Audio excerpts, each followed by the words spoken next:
Hello दोस्तों, कैसे हो आप सभी। आशा करती हूँ आप सभी स्वस्थ होंगे। मैं आप सभी का अपने चैनल हिंदी क्लासेस में बहुत बहुत स्वागत करती हूँ। तो आप सभी को पता है भाई, हम 2005 से लेकर 2024 तक, ठीक है, हिंदी साहित्य के पीवाईक्यू करने यानी यूजीसी नेट के हम पेपर करने लग रहे हैं। आज ये हमारा जून 2022 का दूसरी शिफ्ट का पेपर है, ठीक है। तो देखते हैं, पहला क्वेश्चन है भाई आज की अपनी क्लास का। प्रकाशन वर्ष की दृष्टि से अज्ञे के निम्नलिखित काव्य संग्रह का सही अनुक्रम बताना है। अज्ञे जी के काव्य संग्रह का सही अनुक्रम हमें बताना है। सागर मुद्रा, नदी की बाग पर छाया, आंगन के पार द्वार, पहले में सन्नाटा बुनता। तो भाई पहले आएगा आंगन के पार द्वार। सी ऑप्शन, सी सबसे पहले आएगा, तो सी ए ऑप्शन में है, तो ए ऑप्शन अपना ठीक रहेगा। आगे देख लेते हैं। आंगन के पार द्वार 1961 ईस्वी, सागर मुद्रा 1970 ईस्वी, पहले मैं सन्नाटा बुनता 1973 ईस्वी, फिर नदी की बाग छाया पर 1981 ईस्वी में।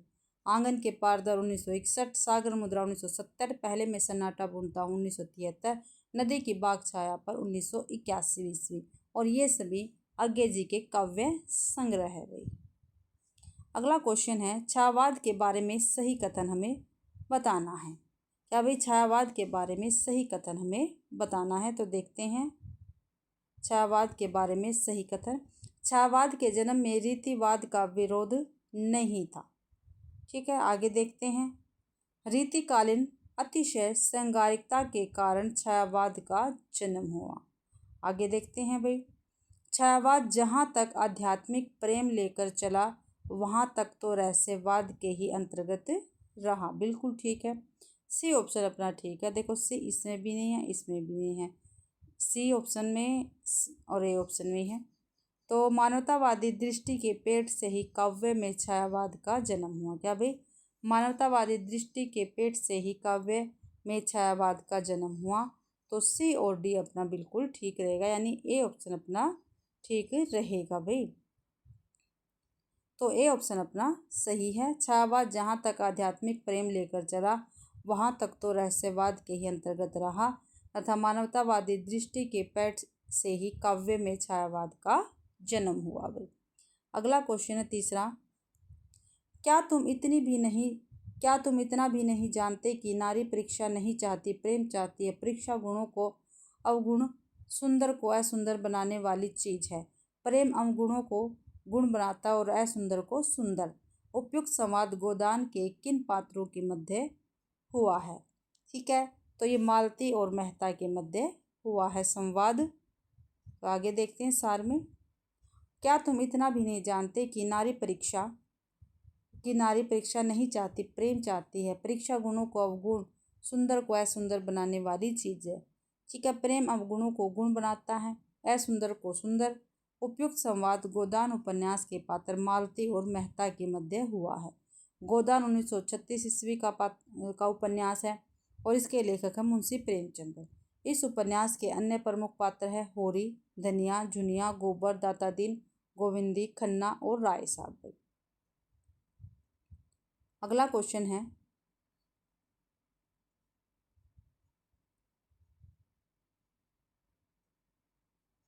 मानस का हंस उपन्यास में वर्णित है। जो मानस का हंस उपन्यास है उसमें क्या वर्णित है भाई, ये हमसे पूछा है। तो राम और काम का द्वंद्व बिल्कुल है भाई, काफ़ी महत्वपूर्ण लाइन है, ये पेपर में पूछी जाती है सीधे के सीधे। भाई राम और काम का द्वंद्व कौन से उपन्यास में वर्णित है, तो मानस के हंस में वर्णित है भाई। पत्नी के प्रति अतिशय आसक्ति, ये भी इसमें बताया गया है, ठीक है। और सांसारिकता के प्रति पुण्य आसक्ति गलत है। काशी की वेश्या के प्रति तुलसी का सफल प्रेम, ये भी क्या है, गलत है भाई। तो सही हमें बताना है, तो सही है ए और बी। तो ए और बी हमारे सी ऑप्शन में है, तो सी ऑप्शन अपना ठीक रहेगा भाई। मानस का हंस उपन्यास में राम और काम का द्वंद्व तथा पत्नी के प्रति अतिशय आसक्ति का भाव वर्णित है। मानस का हंस 1972 ईस्वी उपन्यास के लेखक अमृतलाल नागर है। यह उपन्यास तुलसीदास के जीवन एवं व्यक्तित्व पर आधारित है। नागर जी द्वारा लिखित अन्य उपन्यास हैं महाकाल 1947, सेठ बाकेलाल 1955, बूंद और समंदर 1956, शतरंज की मोहरें 1959, सुहाग के नपुर 1960, अमृत और विष 1966, सात घूंघट वाला मुखड़ा 1968, एक दाने मिश्रानंद ने 1972, नाचो बहुत गोपाल 1978, खंजर नैन 1981, बिखरे तिनके 1982, करवट 1985, पीढ़िया 1990। भाई अगला क्वेश्चन है निम्नलिखित में से कौन सी विशेषता सिर्फ गौण कल्पना की है। अभी निम्नलिखित में से कौन सी विशेषता सिर्फ गौण कल्पना की है ये हमें बताना है। अचेतन, संगठन, अनैच्छिक या विघटन। जो विघटन है वो गौण कल्पना की विशेषता है, यानी गौण कल्पना की विशेषता है। कोलरिज ने कल्पना के दो भेद किए हैं, मुख्य कल्पना और गौण कल्पना। कल्पना कोलरिज के अनुसार मुख्य कल्पना अचेतन और अनैच्छिक है। कौन सी है? अचेतन और अनैच्छिक है। मूल कल्पना यह केवल निर्माण और संगठन का कार्य करती है। ये क्या करती है? अचेतन और अनैच्छिक निर्माण और संगठन का कार्य करती है, जबकि गौण कल्पना चेतन और ऐच्छिक है। गौण कल्पना कौन सी है? चेतन और ऐच्छिक है। यह विघटन, संगठन और विनाश तथा निर्माण दोनों का कार्य करती है। भाई अगला क्वेश्चन है छठा, बाणभट्ट की आत्मकथा का केंद्रीय विषय क्या है। जो बाणभट्ट है उसका जो बाणभट्ट की आत्मकथा उसका केंद्रीय विषय पूछा है, क्या है भाई? तो उदात्त प्रेम, बिल्कुल ठीक है, उदात्त प्रेम है इसमें बाणभट्ट की आत्मकथा में। लोक संस्कृति का सजीव और रसक्त अंकन, ये भी ठीक है। वैशाली और तक्षशिला गणराज्यों का इतिहास गलत है। ईसा पूर्व बौद्धकालीन भारत की संस्कृति, ये भी गलत है। तो ए और बी ठीक है, यानी ये ऑप्शन अपना ठीक रहेगा, सही पूछ रखा था भाई इसमें। बाणभट्ट की आत्मकथा का केंद्रीय विषय उदात्त प्रेम तथा लोक संस्कृति का सजीव और रसिकृत का अंकन है। बाणभट्ट की आत्मकथा 1946 ईस्वी। उपन्यास के लेखक हजारी प्रसाद द्विवेदी है। इस उपन्यास के प्रमुख पात्र है बाणभट्ट, निपुणिया चारूचंद्र लेख 1963 ईस्वी, पुनरवा 1973, अनाम दास का पोथा 1976, ये सभी भी हजारी प्रसाद द्विवेदी जी के उपन्यास रहेंगे भाई। अगला क्वेश्चन है सातवां, यह एक ऐसा इतिहास है जो लोकमानस की भागीरथी के साथ बहता, पनपता और फैलता है और जन सामान्य के सांस्कृतिक पुख्तापन में जिंदा रहता है। उपयुक्त वक्तव्य निम्नलिखित में से किस उपन्यास के आरंभ में रचनाकार के द्वारा लिखा गया। तो जिंदगीनामा उपन्यास, इसके बारे में ये लिखा गया है भाई। क्या भाई? यह एक ऐसा इतिहास है जो लोकमानस की भागीरथी के साथ बहता, पनपता और फैलता है और जो जन सामान्य के सांस्कृतिक पुख्तापन में जिंदा रहता है। उपयुक्त वक्तव्य जिंदगीनामा उपन्यास के आरंभ में रचनाकार के द्वारा लिखा गया है। जिंदगीनामा 1979 ईस्वी का उपन्यास है। इसकी लेखिका कृष्णा सोबती है। इनके द्वारा लिखित अन्य औपन्यासिक कृतियां हैं मित्रो मरजानी 1967, सूरजमुखी अंधेरी की 1972, दिलो दानिश 1993, समय सरगम 2000 में भी। ठीक है, तो अगला है क्वेश्चन है सूची 1 को सूची 2 से क्या करना? मिलान करना। भाई हम सीधे सीधे ही कर लेंगे इसका मिलान। विलियम वर्ड्सवर्थ, गद्य और काव्य की भाषा में भेद नहीं। क्या भी? इनकी पंक्ति क्या है? विलियम वर्ड्स की गद्य और काव्य की भाषा में भेद नहीं है। टी.एस. एलियट की पंक्ति है, सच्ची आलोचना का लक्ष्य कवि नहीं कविता है। क्या भाई? सच्ची आलोचना का लक्ष्य कवि नहीं कविता है। आई रिचर्ड, मन आवेगों का तंत्र है। जो मन है वो आवेगों का तंत्र है। कोलरिज गौण कल्पना वस्तु और रूप में संगति स्थापित करता है। जो कोलरिज है उसका कथन है गौण कल्पना वस्तु और रूप में संगति स्थापित करता है भाई। अगला क्वेश्चन है, यह आख्यान इतना प्राचीन है कि इतिहास में रूपक का अद्भुत मिश्रण हो गया, इसलिए मनु, सरदा और ईडा इत्यादि अपना ऐतिहासिक अस्तित्व रखते हुए सांकेतिक अर्थ की भी अभिव्यक्ति करे तो मुझे कोई आपत्ति नहीं। मन अर्थात मन के दोनों पक्ष, हृदय और मस्तिष्क का संबंध क्रमशः सरदा ईडा से भी सरलता से लग जाता है। कमायनी के बारे में उपयुक्त पंक्तियां किसकी हैं? ठीक है, जो ये पंक्तियां ली गई है किसकी है? कमायनी की है। और कमायनी जयशंकर प्रसाद जी का महाकाव्य है 1935 ईस्वी का। तो ये पंक्तियाँ जो है ये किसने कही है? कमायनी के विषय में ये पंक्तियाँ किसकी है भाई? ये जयशंकर प्रसाद की पंक्तियाँ रहेंगी भाई। और जयशंकर प्रसाद ही कमायनी के क्या है? लेखक है भाई। देखते हैं आगे। कमायनी के बारे में उपयुक्त पंक्तियां जयशंकर प्रसाद की हैं। जयशंकर प्रसाद छायावाद युग के कवि है। इनके द्वारा रचित कमायनी महाकाव्य है और उसमें 15 सर्ग हैं। ठीक है, पीछे पेपर में भी मैंने आपको 15 के 15 सर्ग करवाए थे। 15 सर्ग यहाँ देखो। चिंता आशा श्रद्धा काम वासना लज्जा कर्म ईर्ष्या ईड़ा स्वपन संघर्ष निर्वेद दर्शन रहस्य और आनंद। तो ये सर्ग भाई चिंता से शुरू होते हैं और आनंद पर खत्म होते हैं। 10वां क्वेश्चन है, मेरठ में सरसुख नामक एक अग्रवाल बनिया था।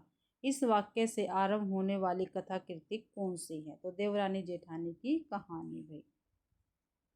ठीक है, मेरठ में सरसुख नामक एक अग्रवाल बनिया था। इस वाक्य से आरंभ होने वाली कथा कृति देवरानी जेठानी की कहानी है। देवरानी जेठानी की कहानी उपन्यास के लेखक पंडित गौरीदत्त हैं। जो देवरानी जेठानी की कहानी वो किस विधा का है? उपन्यास विधा का है। और इसके लेखक कौन है? पंडित गौरीदत्त हैं। इस उपन्यास का प्रकाशन 1870 ईस्वी में हुआ था। डॉक्टर गोपाल राय ने इस उपन्यास को हिंदी का प्रथम उपन्यास माना है, जबकि वामा शिक्षक 1872 ईस्वी का उपन्यास है और इसके लेखक ईश्वरी प्रसाद व कल्याण राय तथा भाग्यवती 1870 का उपन्यास है। इसके लेखक कौन है? सरदाराम फिल्लोरी। और निस्सहाय हिंदू 1890 का उपन्यास, इसके लेखक है राधा कृष्ण दास। अगला क्वेश्चन है, सूची 1 को सूची 2 से क्या करना है? मिलान करना है। तो हम इसको सीधे सीधे ही मिलान कर लेंगे भाई। महाकवि की तर्जनी कुबेरनाथ राय की है। आवारा भीड़ के खतरे हरिशंकर प्रसाद की रचना है। आस्था और सौंदर्य रामविलास शर्मा का है। राह किनारे बैठ शरद जोशी का है। महाकवि की तर्जनी कुबेरनाथ राय का रचना है। आवारा भीड़ के खतरे हरिशंकर प्रसाद की रचना है। आस्था और सौंदर्य रामविलास शर्मा का है। राह किनारे बैठ ये शरद जोशी का है।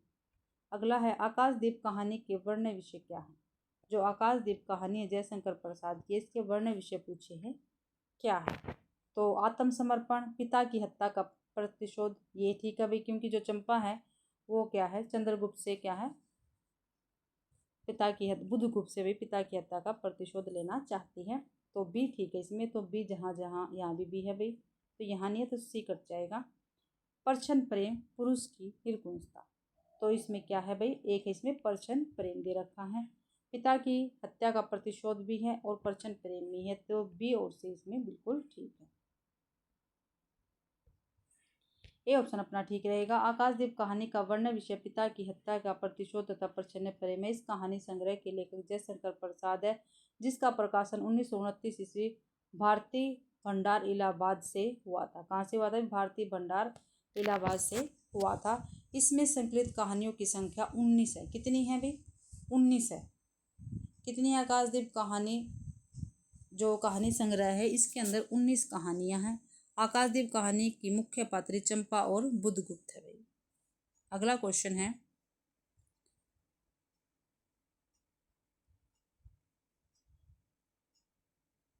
सुखिया सब संसार है खाए अरु सोवे, दुखिया दास कबीर है जागो अरु रोवे।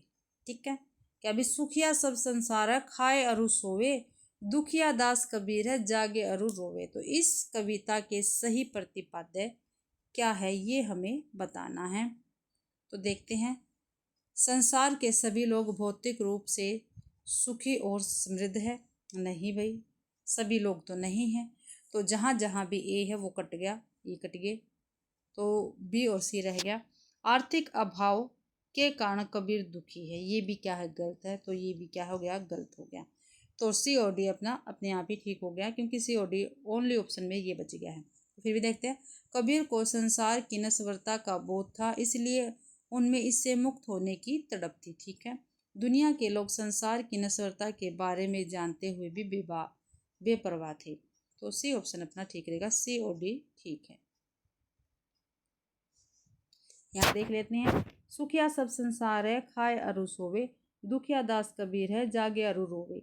इस कविता का सही प्रतिपाद्य है कि कबीर को संसार की नश्वरता का बोध था, इसलिए उनमें इससे मुक्त होने की तड़प थी। दुनिया के लोग संसार की नश्वरता के बारे में जानते हुए भी बेपरवाह थे। कबीरदास एक महान संत, समाज सुधारक कवि थे। इनकी प्रमुख रचनाएं साखी, शब्द तथा ब्रह्मणी थी। अगला क्वेश्चन है, निम्नलिखित में से आर्य भाषाओं में शामिल नहीं है। क्या भाई आर्य भाषाओं में शामिल क्या नहीं है, ये हमें बताना है। यूनानी, लैटिन, प्राक, तुर्की। तुर्की क्या है? यूनानी भाषा, सॉरी आर्य भाषा में शामिल नहीं है। तुर्की आर्य परिवार में शामिल नहीं है। तुर्की तुरानी परिवार की भाषा है। तुर्की किसके? तुरानी परिवार की भाषा है। इसके अंतर्गत चीनी, जापानी, द्राविड़, मुगली आदि भाषाएं आती हैं। ठीक है, जबकि यूनानी, लैटिन तथा प्राकृत आर्य भाषा परिवार की भाषा रहेगी भाई। अभिकथन दे रखा है और कारण दे रखा है, तो देखते हैं अभिकथन। उत्तर आधुनिकता मानव यथार्थ की संपूर्णता की अवधारणा का खंडन करती है। बिल्कुल ठीक है, जो उत्तर आधुनिकता है वो मानव यथार्थ की संपूर्णता का क्या करती है? अवधारणा का खंडन करती है। भी बिल्कुल ठीक है, क्योंकि मानव यथार्थ विखंडित, बहुवाची और परिवर्तनशील है। बिल्कुल ठीक है, दोनों ही ठीक है। ए और आर दोनों सही है और आर ए की सही व्याख्या कर रहा है। अगला क्वेश्चन है भाई,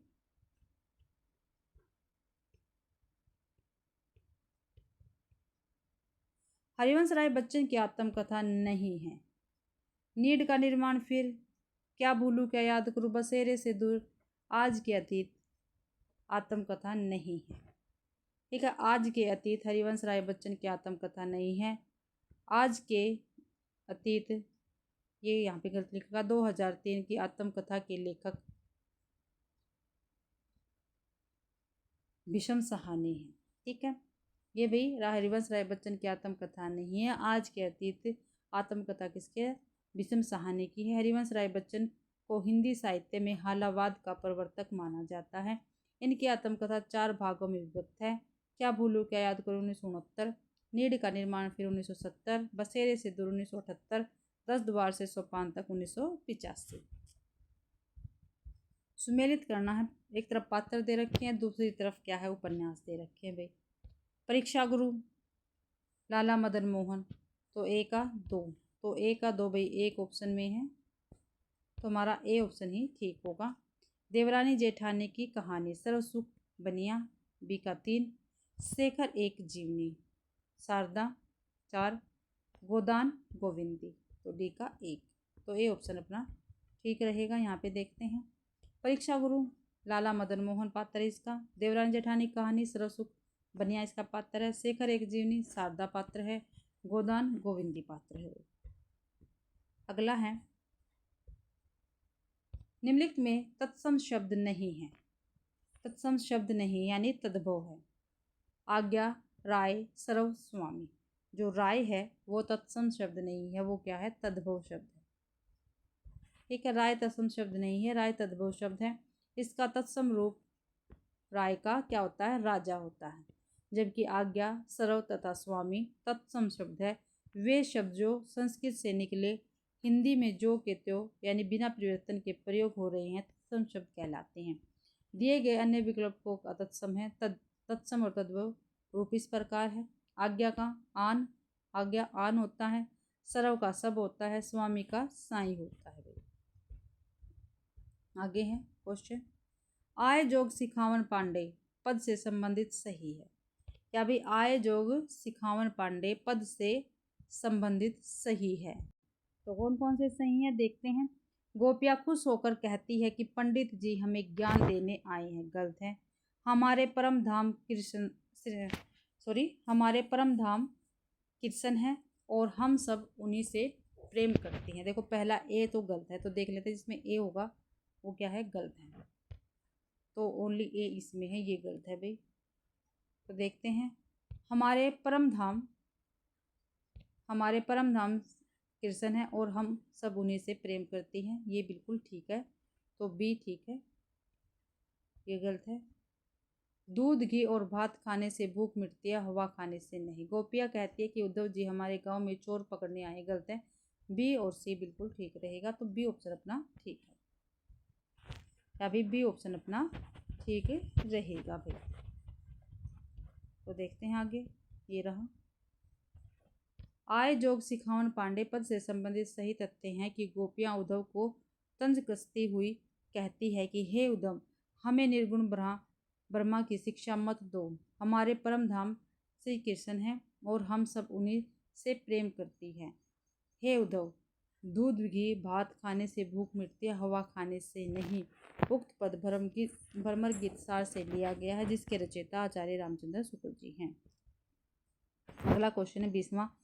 शुद्ध प्रेम मार्गी सूफी कवियों की शाखा में सबसे प्रसिद्ध जायसी हुए, जिनकी पद्मावत हिंदी काव्य क्षेत्र में एक अद्भुत रत्न है। जायसी और उनकी पद्मावत के बारे में उपयुक्त मत किसका है? तो ये विजय देवनारायण साहिनी, सॉरी, ये भाई रामचंद्र शुक्ल जी का कथन रहेगा।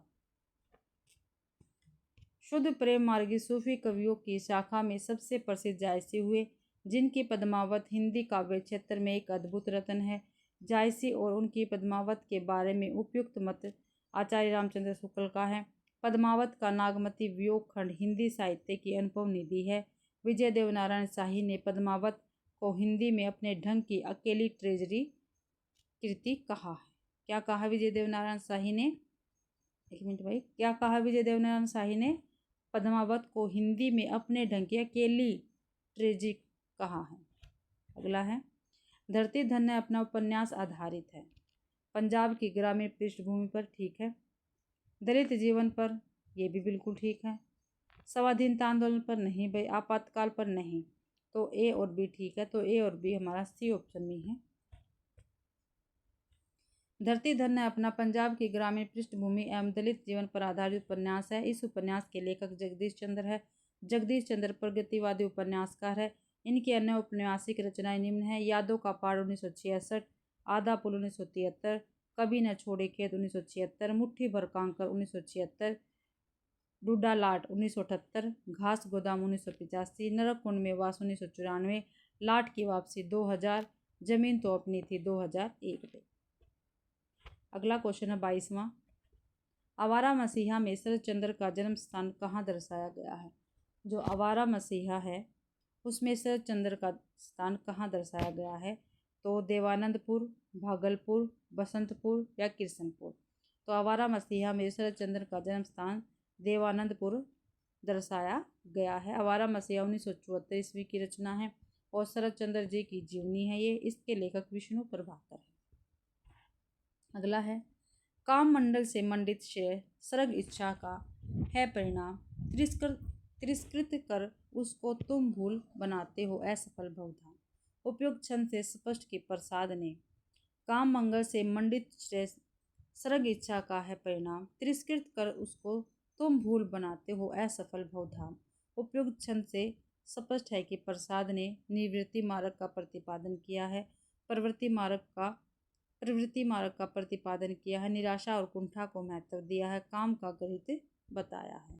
तो भाई प्रवृत्ति मार्ग का प्रतिपादन किया है जयशंकर प्रसाद ने। बी ऑप्शन अपना ठीक रहेगा। आगे देखते हैं, काम मंगल से मंडित श्रेय सर्ग इच्छा का है परिणाम, तिरस्कृत कर उसको तुम भूल बनाते हो असफल भवधाम। उपयुक्त छंद प्रसाद द्वारा रचित कामायनी 1935 ईस्वी का महाकाव्य है। श्रद्धा सर्ग से उद्धृत है ये पंक्तियाँ। इस महाकाव्य में 15 सर्ग है जो निम्न प्रकार है: चिंता, आशा, सर्द, काम, वासना, लज्जा, कर्म, ईर्ष्या, ईड़ा, सब पर संघर्ष, निर्देश, निर्वेद, दर्शन, रहस्य और आनंद। अगला क्वेश्चन है 24वां। निम्नलिखित अस्तित्ववादी चिंतकों में से किसने सुपरमैन की कल्पना की? ठीक है भाई, तो किरकेगार्ड ने, सार्त्र ने, फ्रेडरिक नीत्शे ने या अल्बर्ट कामू ने? तो फ्रेडरिक नीत्शे ने क्या है, सुपरमैन की कल्पना की है भाई। अस्तित्ववादी चिंतकों में फ्रेडरिक नीत्शे ने सुपरमैन की कल्पना की है। फ्रेडरिक नीत्शे जर्मनी का दार्शनिक था। मनोविश्लेषणवाद, अस्तित्ववाद एवं परिघटनामूलक चिंतक के विकास में नीत्शे की महत्वपूर्ण भूमिका रही। नीत्शे वह विचारक है जिसने कहा था ईश्वर मर चुका है और दूसरे से जलना अच्छा है। नीत्शे के विचार देवत्व की स्थापना को खारिज करते हैं। और मनुष्यता को सभ्यता के सर्वश्रेष्ठ सोपान पर स्थापित करते हैं। इनकी प्रमुख रचनाएं जरथुस्त्र की वाणी तथा मूल्यों की परंपरा है। अगला क्वेश्चन है परिवर्तन। कविता में पंथ के अनुसार परिवर्तन है। परिवर्तन कविता किसकी है? सुमित्रानंदन पंत की है। और इसमें भाई पंथ के अनुसार क्या परिवर्तन है? तो नायक क्या है? इसमें परिवर्तन है। ठीक है, नायक क्या है? परिवर्तन है। परिवर्तन कविता में पंथ के अनुसार परिवर्तन नायक है। सुमित्रानंदन पंत हिंदी साहित्य में छायावाद युग के 4 सतमों में से एक है। इनका जन्म कोसनी के बागेश्वर में हुआ था। परिवर्तन कविता 1924 ईस्वी में लिखी गई थी। यह कविता रोला छंद में रचित एक लंबी कविता है। यह कविता पल्लव नामक काव्य संग्रह में संकलित है।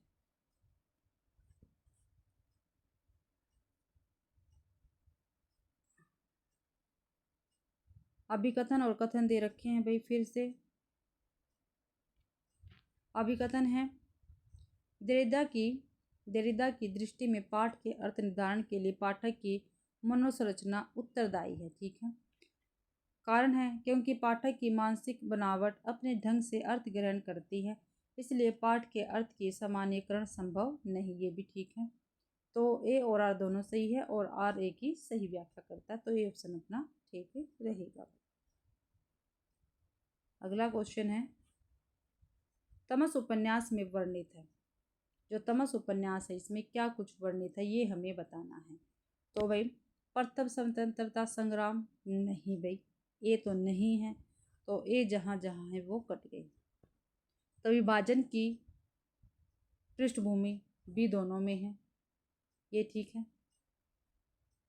तो सांप्रदायिक विद्वेष था भाई। अंग्रेजों की दयनीय स्थिति नहीं, ये तो बिल्कुल नहीं था। तो बी और सी क्या है हमारा ठीक है, यानी डी ऑप्शन ठीक रहेगा। तमस उपन्यास में विभाजन की पृष्ठभूमि और सांप्रदायिक विद्वेष वर्णित है। तमस 1973 ईस्वी का उपन्यास है। लेखक भीष्म साहनी है। इनके द्वारा लिखित अन्य औपन्यासिक कृतियां हैं झरोखा 1967 ईस्वी, कड़िया 1970 ईस्वी, वसंती 1980 ईस्वी, मैया दास की माड़ी 1988 ईस्वी, कुंतो 1993 ईस्वी, नीलू नीलिमा नीलोफर 2000 ईस्वी आदि। प्रकाशन वर्ष की दृष्टि से विद्या निवास मिस्र के निबंध संग्रह का सही अनुक्रम हमें बताना है। लागो रंग हरी, परंपरा बंधन नहीं, आगम का पंछी बंजारा मन, चितवन की इच्छा। तो भाई सबसे पहले आएगा चितवन की इच्छा, तो 2 ऑप्शन में है इसलिए दोनों कट हो गए। ठीक है, उसके बाद आएगा आंगन का पंछी बंजारा मन, तो बी ऑप्शन अपना ठीक रहेगा। देख लेते हैं यहाँ पे विद्या निवास मिश्र जी के निबंध है, निबंध संग्रह है ये। तो चितवन की इच्छा 1953 में इसका प्रकाशन हुआ। आंगन के पंछी बंजारा मन 1963 में प्रकाशन हुआ। परंपरा बंधन 1976 में इसका प्रकाशन हुआ। लागो रंग हरी 1985 में इसका प्रकाशन हुआ था। अगला क्वेश्चन है राजा निर्बंसिया कहानी के पात्र। तो राजा निर्बंसिया कहानी के पात्र महेश पांडे नहीं, बच्चन सिंह है, सरदार लाल नहीं है और जगपति है। तो बी और डी हमारा ठीक है, यानी बी ऑप्शन ठीक रहेगा। बच्चन सिंह और जगपति राजा निर्बंसिया कहानी के पात्र है। राजा निर्बंसिया 1957 ईस्वी की कहानी है और इसके लेखक कमलेश्वर है। इस कहानी के अन्य पात्र है चंदा, दयाराम, भटियारिन आदि। कमलेश्वर द्वारा लिखित अन्य कहानियां कस्बे का मालिक 1958, खोई हुई दिशा 1963, मांस का दरिया 1966, बयान 1973, आज़ादी मुबारक 2000 ईस्वी। चंद्रधर शर्मा गुलेरी द्वारा रचित कहानी नहीं है। कछुआ धर्म उसने कहा था, बुद्धू का काटा, सुख में जीवन। तो कछुआ धर्म क्या है, उनकी कहानी नहीं, ये इनका उपन्यास है, सॉरी निबंध है भाई। ठीक है, कछुआ धर्म क्या है, निबंध है। उसने कहा सुख में जीवन, बुद्धू का काटा, ये क्या इनकी कहानी है। तो कछुआ धर्म चंद्रधर शर्मा गुलेरी द्वारा रचित कहानी नहीं है। कछुआ धर्म गुलेरी द्वारा ही लिखित क्या है, एक निबंध है। इनके द्वारा लिखित अन्य निबंध मोरेसी मोही कुठाव है, जबकि सुख में जीवन 1911 तथा उसने कहा था 1915 ईस्वी गुलेरी जी द्वारा रचित कहानियां हैं। उसने कहा था प्रथम विश्व युद्ध की पृष्ठभूमि पर लिखी गई प्रेम संवेदना की कहानी है वो। अगला क्वेश्चन है निर्मल वर्मा द्वारा रचित कहानी नहीं है। ठीक है, निर्मल वर्मा की कौन सी कहानी इसमें से नहीं है वो हमें बताना है। अंधेरे में, दूसरी दुनिया, पिछली गर्मियों में, बादलों के घेरे में। जो बादलों के घेरे में है ये इनकी कहानी नहीं है भाई। अंधेरे में, दूसरी दुनिया, पिछली गर्मियों में इनकी ही कहानी है। तो भाई बादलों के घेरे में निर्मल वर्मा द्वारा रचित कहानी नहीं है। बादलों के घेरे में 1980 ईस्वी की कहानी है, लेखक कृष्णा सोबती जी की है। ठीक है, 1980 की कहानी है और इसकी लेखिका कौन है? कृष्णा सोबती है। जबकि अंधेरे में, दूसरी दुनिया तथा पिछली गर्मियों में निर्मल वर्मा के द्वारा रचित कहानियाँ हैं। इनके द्वारा रचित अन्य कहानियाँ हैं जलती झाड़ी 1965, बीच बहस में 1973, कव्वे और काला पानी 1973, परिंदे 1960 ईस्वी में। अगला क्वेश्चन है, प्रकाशन वर्ष के अनुसार निम्नलिखित उपन्यासों का सही अनुक्रम हमें बताना है। तो सही अनुक्रम हमें बताना है राग दरबारी, अंधेरे बंद कमरे में, बाण भट्ट की आत्मकथा, मैला अरशद। तो सबसे पहले भाई बाण भट्ट की आत्मकथा आएगी हजारी प्रसाद द्विवेदी जी की। ठीक है, तो डी ऑप्शन अपना ठीक रहेगा। तो अगला क्वेश्चन है, नहीं भाई इसका सार देखते हैं। बाण भट्ट की आत्मकथा 1946 ईस्वी की है, मैला आचर 1954 का है, अंधेरे बंद कमरे में 1961 का है, राग दरबारी 1968 का उपन्यास रहेगा भाई। ये इनका क्रम रहेगा। अगला क्वेश्चन है 33वां, समस्त मानव जीवन के प्रवर्तक भाव या मनोविकार ही होते हैं। मनुष्य की प्रवृत्तियों की तय में अनेक प्रकार के भाव ही प्रेरक के रूप में पाए जाते हैं। शील या चरित्र का मूल भी भावों के विशेष प्रकार के संगठन में ही समझना चाहिए। उपयुक्त पंक्तियां किस निबंध से उद्धृत है? तो भाव और मनोविकार से लिया गया है भाई। ये बी ऑप्शन अपना ठीक रहेगा। समस्त मानव जीवन समझना चाहिए, उपयुक्त पंक्तियां भाव एवं मनोविकार निबंध से उद्धृत है। भाव और मनोविज्ञान निबंध आचार्य रामचंद्र शुक्ल जी का है। यह निबंध चिंतामणि भाग 1 में संकलित है। शुक्ल जी द्वारा रचित अन्य निबंध है उत्साह, श्रद्धा और भक्ति, करुणा, लज्जा और ग्लानि, लोभ और प्रीति, घृणा, ईर्ष्या, भय, क्रोध, कविता क्या है आदि। जबकि मनुष्य ही साहित्य का लक्ष्य जो मनुष्य ही साहित्य का लक्ष्य है, ये निबंध लेखक हजारी प्रसाद द्विवेदी का है। और तुम चंदन हम पानी निबंध किसका है? लेखक विद्यानिवास मिश्र जी का है भाई। तो अगला क्वेश्चन है अपना, अगला क्वेश्चन है जेहि न मित्र, देखते हैं। जेहि न मित्र दुख दो होहि दुखारी, तिन्हि विलोकत पातक भारी। उपयुक्त चौपाई का सही अर्थ क्या है? जेहि न मित्र दुख होहि दुखारी, तिन्हि विलोकत पातक भारी। उपयुक्त चौपाई का सही अर्थ हमें बताना। तो देखते हैं, जो मित्रों के दुख से दुखी नहीं होता उसे देखना भी पाप है। मित्रों के दुख से दुखी होना उचित होते हुए भी जरूरी नहीं। मित्रता ऐसी हो जिसमें लाभ हानि की संभावना छिपी हो। डी ऑप्शन है। मित्रता का निर्वहन न करने वाले को देखना भी पाप है। तो हमारा ए और डी बिल्कुल ठीक रहेगा। ठीक है, ए और डी ठीक रहेगा। नीचे देखते हैं इसका सार। जेहि न मित्र दुख होहि दुखारी, तिन्हि विलोकत पातक भारी। उपयुक्त चौपाई का सही अर्थ है, जो मित्रों के दुख से दुखी नहीं होता उसे देखना भी पाप है और मित्रता का निर्वहन न करने वाले को देखना भी पाप है। उक्त चौपाई तुलसीदास कृत रामचरितमानस में से ली गई है भाई। शाब्दी व्यंजना के प्रकार है, जो शाब्दी व्यंजना है उसके क्या प्रकार है ये हमें बताना है। तो आर्थी व्यंजना, लक्षणामूलक, अभिधामूलक या लक्ष्य संभावा। तो भाई लक्षणामूलक और अभिधामूलक आर्थी व्यंजना के क्या हैं? प्रकार है। बी ऑप्शन अपना ठीक रहेगा। शाब्दी मूला व्यंजना के दो भेद हैं, कौन कौन से हैं? अभिधामूला और लक्षणामूला। अभिधामूला शाब्दी व्यंजना अभिधा शब्द शक्ति द्वारा अनेकार्थी शब्द में एक अर्थ निश्चित हो जाने पर जिस शक्ति के द्वारा अन्यार्थ का ज्ञान होता है उसे अभिधा मूला शाब्दी व्यंजना कहते हैं। जैसे चिर जीवो जोरी जुरे, क्यों न स्नेह गंभीर, को घटे ये वृष भानुजा वे हर तर के वीर। ठीक है, आगे है भाई लक्षणामूला शाब्दी।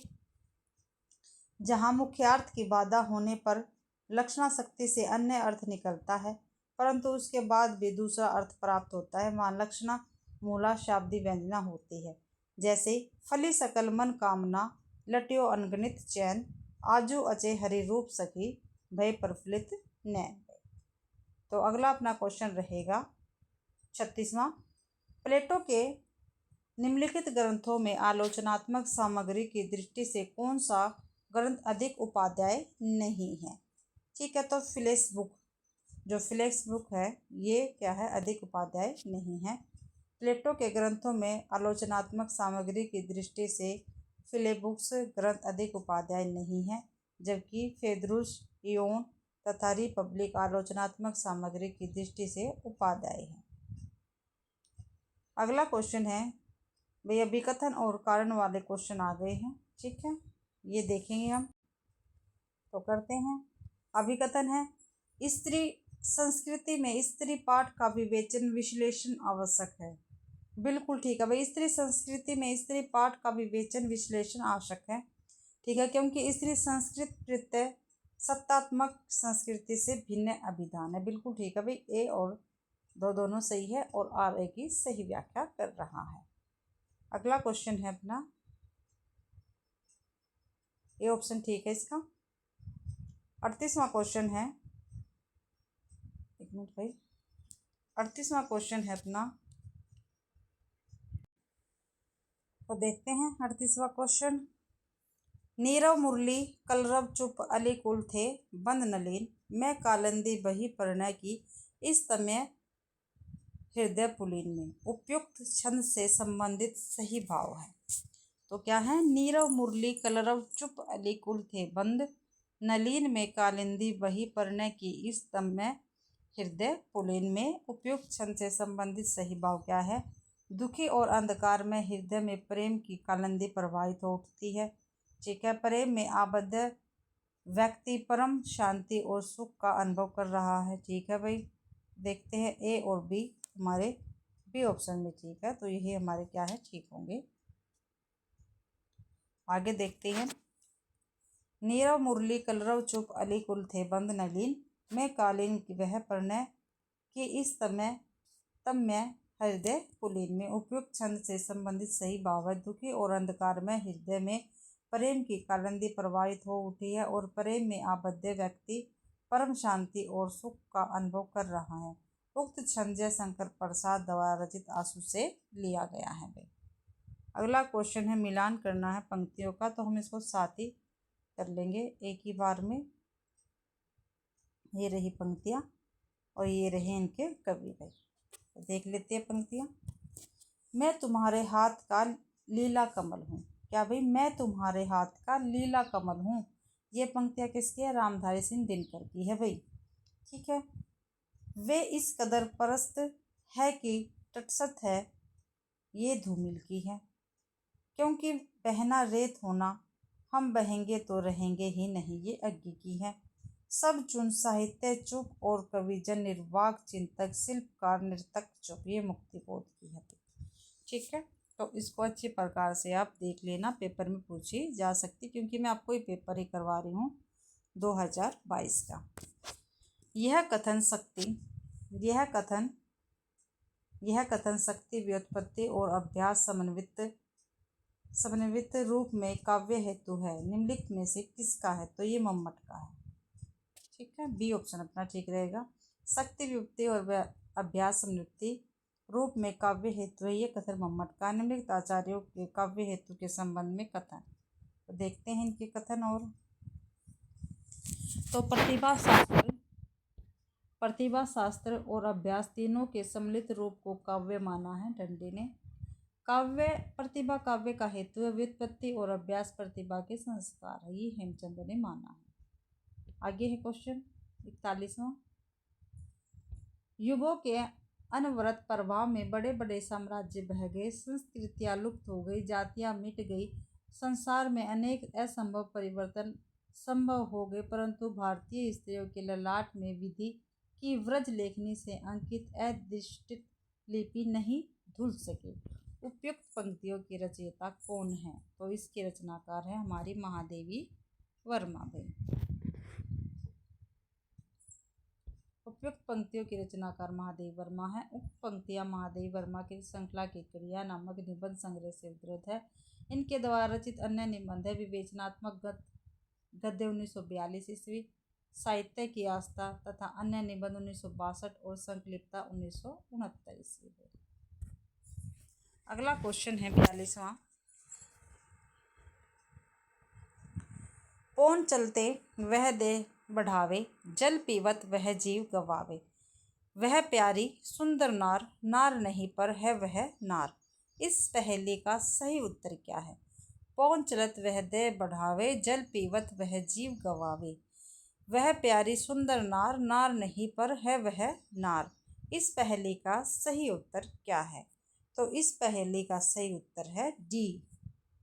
जब हवा चलती है तो वह अपने शरीर को क्या है, बढ़ा लेती है, और जब पानी पीती है तो वह अपना जीवन गंवा देती है। तो इसको क्या कहेंगे? आग कहेंगे। तो देखते हैं। पौन चलत वह देह बढ़ावत, जल पीवत वह जीव गवावत। वह प्यारी सुंदर नार, नार नहीं पर वह है नार। इस पहेली का सही उत्तर आग। यह मीर खुसरो कृत मुकरियों से उद्धृत है। मुकरी का अर्थ उसके अंदर ही निहित होता है। यह नार का अर्थ है आग। अगला क्वेश्चन है भाई, अगला क्वेश्चन रहेगा अपना रेवा तट से है।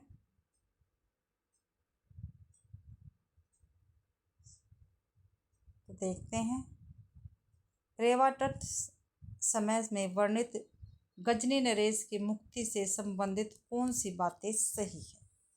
तो देखते हैं कौन सी बातें सही है। गजनी नरेश की मुक्ति से संबंधित, गजनी नरेश के अमीरों ने दंड स्वरूप हाथी, घोड़े और माणिक्य देकर गोरी को बंदी गृह कराया। देखते हैं। खिजर खां और दूसरे सुल्तानों के दबाव में आकर पृथ्वीराज चौहान ने गोरी को मुक्त किया।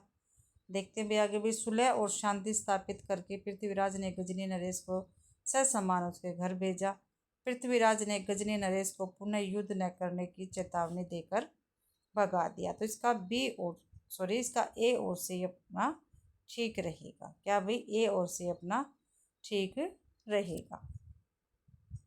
ए और सी ठीक है। गजनी नरेश के अमीरों ने दंड स्वरूप हाथी, घोड़े और माणिक्य देकर गोरी को बंदी गृह कराया था। सुलह और शांति स्थापित करके पृथ्वीराज ने गजनी नरेश को ससम्मान घर भेज दिया था। तो ए और सी ठीक है, यानी बी ऑप्शन अपना ठीक रहेगा भाई। अगला क्वेश्चन है, नहीं भाई इसका सार देखते हैं पहले। रेवा तट समय में वर्णित गजनी नरेश की मुक्ति से संबंधित निम्न बातें सही हैं। गजनी नरेश के अमीरों ने दंड स्वरूप हाथी, घोड़े और माणिक्य देकर गोरी को बंदी गृह से मुक्त करा तथा सुलह और शांति स्थापित करके पृथ्वीराज ने गजनी नरेश को ससम्मान घर भेजा। रेवा तट समय पृथ्वीराज रासो का एक अंश है, जिसके लेखक चंद्र बरदाई है। पृथ्वीराज रासो में 69 समय या सर्ग है। इसमें रेव तट समय 27वां है। कौन सा है? जो रेवा तट समय है वो 27वां है भाई। याद रखना, पेपर में पूछा जा सकता है। अगला सूची 1 को सूची 2 से मिलान करो। देखो, हरिशंकर परसाई भोलाराम का जीव है। ठीक है, क्या भूलूं क्या ना, हरिवंश राय बच्चन क्या भूलूं क्या याद करो। रामधार सिंह दिनकर अध्याय संस्कृति के 4 अध्याय, रमणीका गुप्ता हादसा। तो मेरे को सीधे ही इसका मिलान यहाँ पे कर लेते हैं। हरिशंकर प्रसाद भोलाराम का जीव, हरिवंश राय बच्चन क्या भूलूं क्या याद करूं, रामधारी सिंह दिनकर संस्कृति के 4 अध्याय, रमणीका गुप्ता हादसे। तो आगे देखते हैं। फिर ये भाई इनका ये भी हम सीधा ही देख रहे थे। पग बांध घुघरिया गाचारी, नाचारी आएगा यहाँ पे। तो मीरा का ये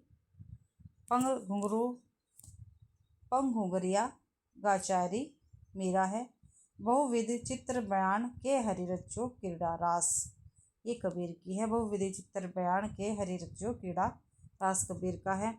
देही दुख भय परास, निपात लोहो बूढ़ी उठे कोई रात, ये मोहम्मद जायसी का है भाई। काहे को गोपीनाथ कहावत, सूरदास का है भाई ये। क्या भी? काहे को गोपीनाथ कहावे किसका? ये सूरदास जी का रहेगा। अगला है, इनमें से भिखारी दास की रचनाएं हैं। ठीक है, जो है वो हमें बतानी है। तो अंग दर्पण नहीं है, रसलीन की है। तो बी, जहाँ बी कट गया तो दो ऑप्शन रह गए हमारे पास। ठीक है, तो काव्य निर्णय है और श्रृंगार निर्णय है। तो ए और सी इसका ठीक रहेगा। काव्य निर्णय इन्हीं की है, भिखारी दास की, और श्रृंगार निर्णय भी भिखारी दास की है। एक काव्य निर्णय और श्रृंगार निर्णय भिखारी दास की रचनाएं हैं। भिखारी दास रीतिकाल के कवि हैं। इनके द्वारा रचित रचनाएं हैं रस सारांश, चंद्रा नव पिंगल, शब्द नाम कोश, विष्णु पुराण, भाव, शतरंज शतीका, जबकि रस पीयूष निधि सोमनाथ की तथा अंग दर्शन रसनिधि की। ये अंग दर्पण भाई रसलीन का है, रसनिधि की नहीं है, रसलीन का है अंग दर्पण रचना। आगे है, पहले घने आनंद सींची, सुजान कही बतिया आती प्यार पगी, अब लाए वियोग की लाए, बलाए बढ़ाए बिसासी दगानी दगी। अखियाँ दुखियानी कुबानी परी, न कहूँ लगे कौन धर घरी से सू लगी। मति धोरी थकी न लहे ठीक ढोर, अमोही के मुँह मिठास ठगी। तो उक्त सवैये में प्रयुक्त लाए में कौन सा अलंकार है? तो लाए में कौन सा अलंकार है ये हमें बताना है। देखो ये रहा लाए वियोग। ठीक है, तो इसमें भाई देखते हैं इसमें कौन सा अलंकार है। तो भाई इसमें यमक अलंकार है। कौन सा है? पहले घर आनंद मिठास थगे, उक्त सवैये में प्रयुक्त लाए में यमक अलंकार है। जहाँ एक शब्द दो बार आए और दोनों के अर्थ अलग अलग हो, वहाँ पर यमक अलंकार होता है। ठीक है भाई, जहाँ पर भाई एक शब्द दो बार आए और दोनों बार उसके अलग अलग अर्थ हो, वहाँ पे यमक अलंकार होता है। निम्नलिखित में से कौन सा शब्द वाच्यार्थ के लिए प्रयुक्त नहीं होता? ठीक है, वाच्यार्थ के लिए कौन सा शब्द प्रयुक्त नहीं होता ये हमें बताना है। तो निश्चित अर्थ, मुख्यार्थ, अभिधा शक्ति द्वारा ज्ञात अर्थ या अन्यार्थ। तो अन्यार्थ प्रयुक्त नहीं होता। अन्यार्थ शब्द वाच्यार्थ के लिए प्रयुक्त नहीं होता, जबकि निश्चित अर्थ, मुख्यार्थ तथा अभिधा शक्ति द्वारा ज्ञात अर्थ वाच्यार्थ के लिए प्रयुक्त होता है। अगला क्वेश्चन है, एक कहानी यह भी परिप्रेक्ष्य में सही तथ्य है। तो इसके सही तथ्य हमें बताने हैं।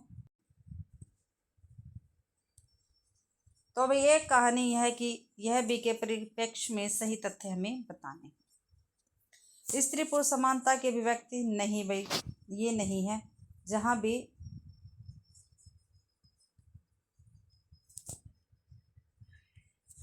नहीं है भाई, ये भोगे यथार्थ का मार्मिक चित्रण ये है।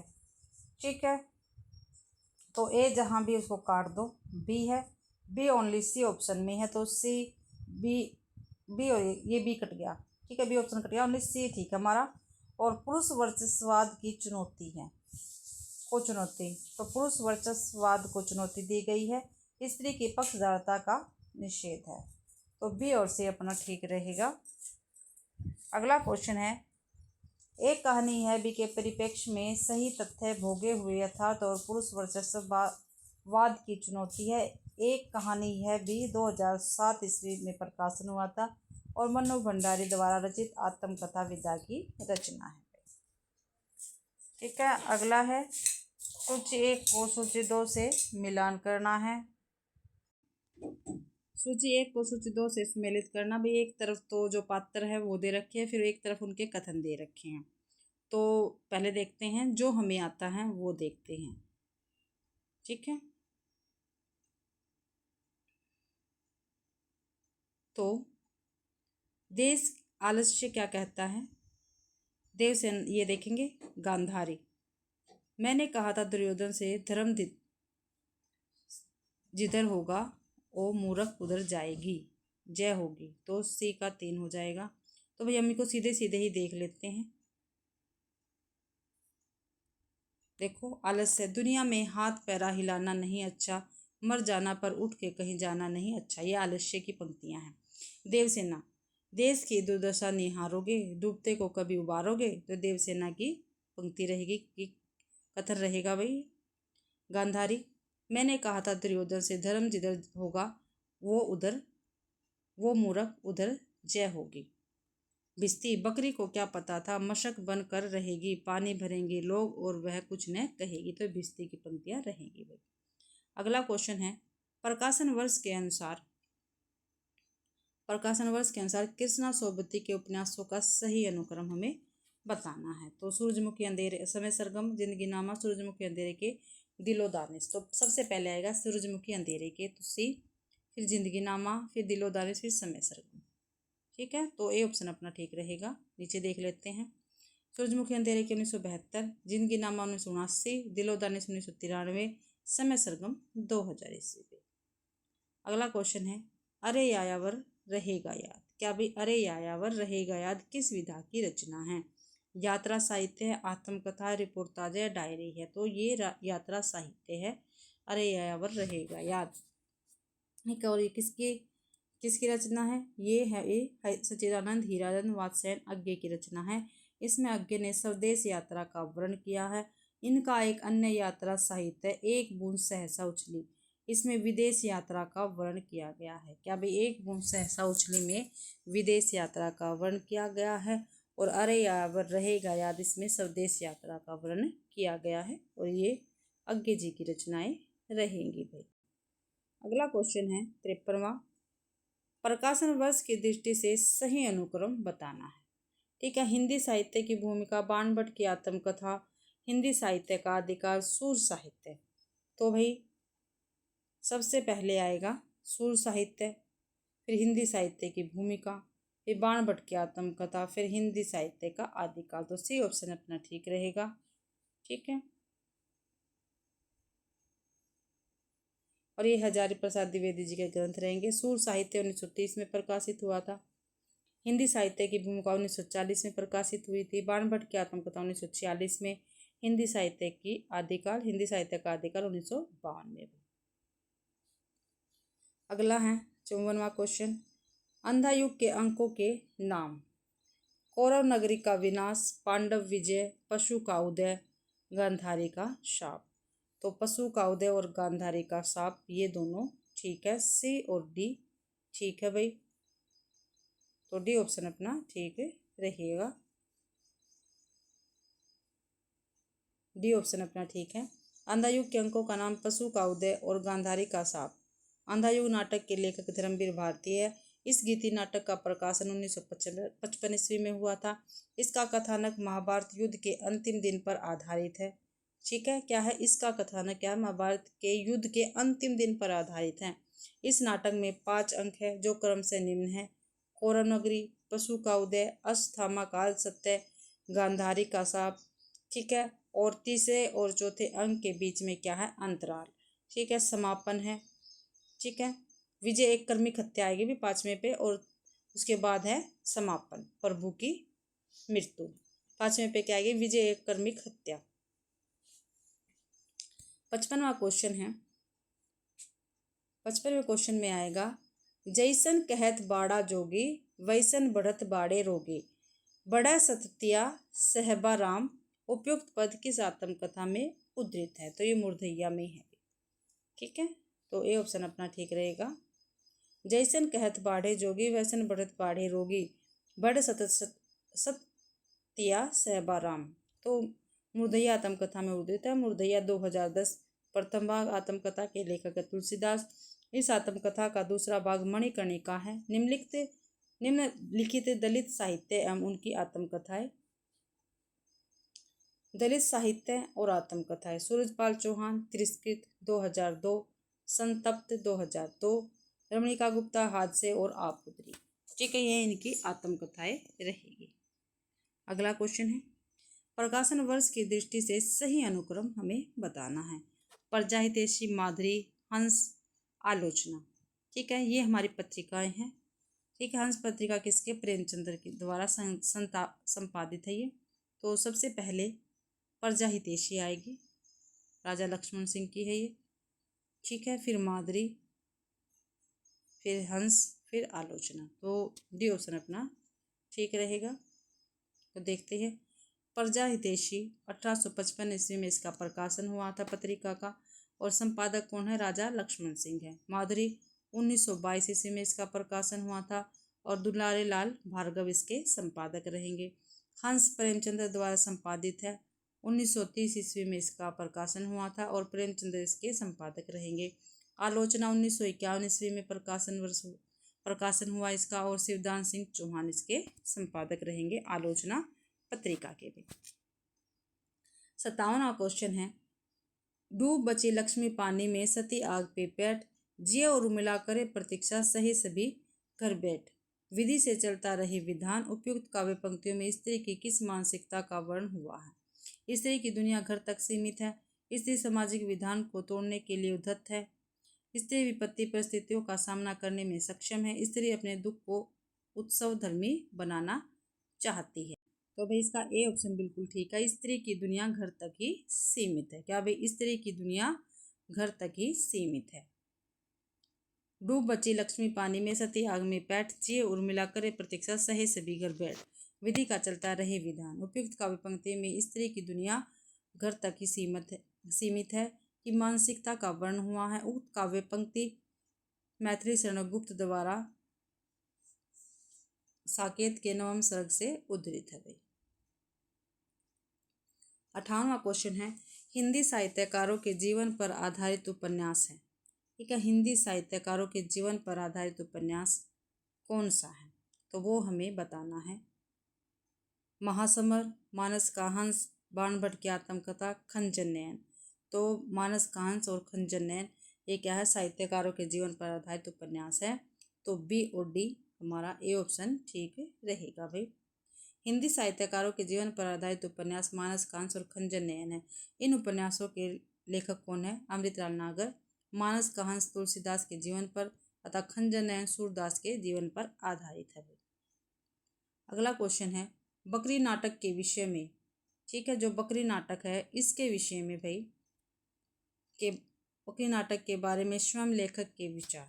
जो लेखक है कौन है, लेखक इसके सर्वेश्वर दयाल सक्सेना। तो उसके विचार हमें बताने हैं। तो इसको साथ है एक बार में ही देख लेते हैं। भाई नहीं भैया, ऐसे नहीं देखा जाएगा, तो देखते हैं। यह नाटक न लिखा जाता यदि हिंदी में कोई ऐसा नाटक होता जिसमें जन चेतना को लोक भाषा और लोक रूपों के माध्यम से सामाजिक अन्याय के साथ जोड़ने का एक नया व्याकरण देखने को मिलता। ये बिल्कुल ठीक है, लेखक का विचार है ये, यानी ए ऑप्शन अपना ठीक रहेगा। देखते हैं ए किस किस में है।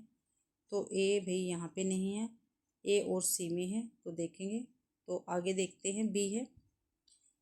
यह नाटक लिख लेने के बाद मैंने इब्राहिम अलकाजी से आग्रह किया कि इसे रंगमंच पर प्रस्तुत करिए। गलत है। इस नाटक के सभी निर्देशकों ने इसके मूल आलेख में कोई परिवर्तन नहीं किया। ये भी क्या है, गलत है। अगला है डी। यदि हिंदी के नाटककार यश प्रार्थी न होकर आम आदमी की पीड़ा आम आदमी की जबान में आम आदमी के बीच ले जाना हिंदी रंगमंच के लिए अनिवार्य मानते तो यह नाटक न लिखा जाता। तो ए और डी अपना बिल्कुल ठीक रहेगा। भाई बकरी नाटक के लेखक गलत है, ये भुवनेश्वर नहीं है। भाई ठीक है, सर्वेश्वर दयाल सक्सेना है। बकरी नाटक के बारे में स्वयं लेखक के विचार है कि यह नाटक न लिखा जाता कि हिंदी में कोई ऐसा नाटक होता जिसमें जन चेतना को लोक भाषा और लोक रूपों के माध्यम से सामाजिक अन्याय के साथ जोड़ने का एक नया व्याकरण देखने को मिलता, तथा यदि हिंदी के नाटककार यश प्रार्थी न होकर आम आदमी की पीड़ा आम आदमी की जुबान में आम आदमी के बीच ले जाना हिंदी रंगमंच के लिए अनिवार्य मानते तो यह नाटक न लिखा जाता। अगला क्वेश्चन है, परीक्षा गुरु उपन्यास में अध्याय या परिच्छेद के स्थान पर किस शब्द का प्रयोग किया गया है। क्या भाई, जो परीक्षा गुरु उपन्यास है उसमें अध्याय या परिच्छेद के स्थान पर किस शब्द का प्रयोग किया, तो भाई प्रकरण शब्द का प्रयोग किया गया है इसमें। तो देखते हैं आगे।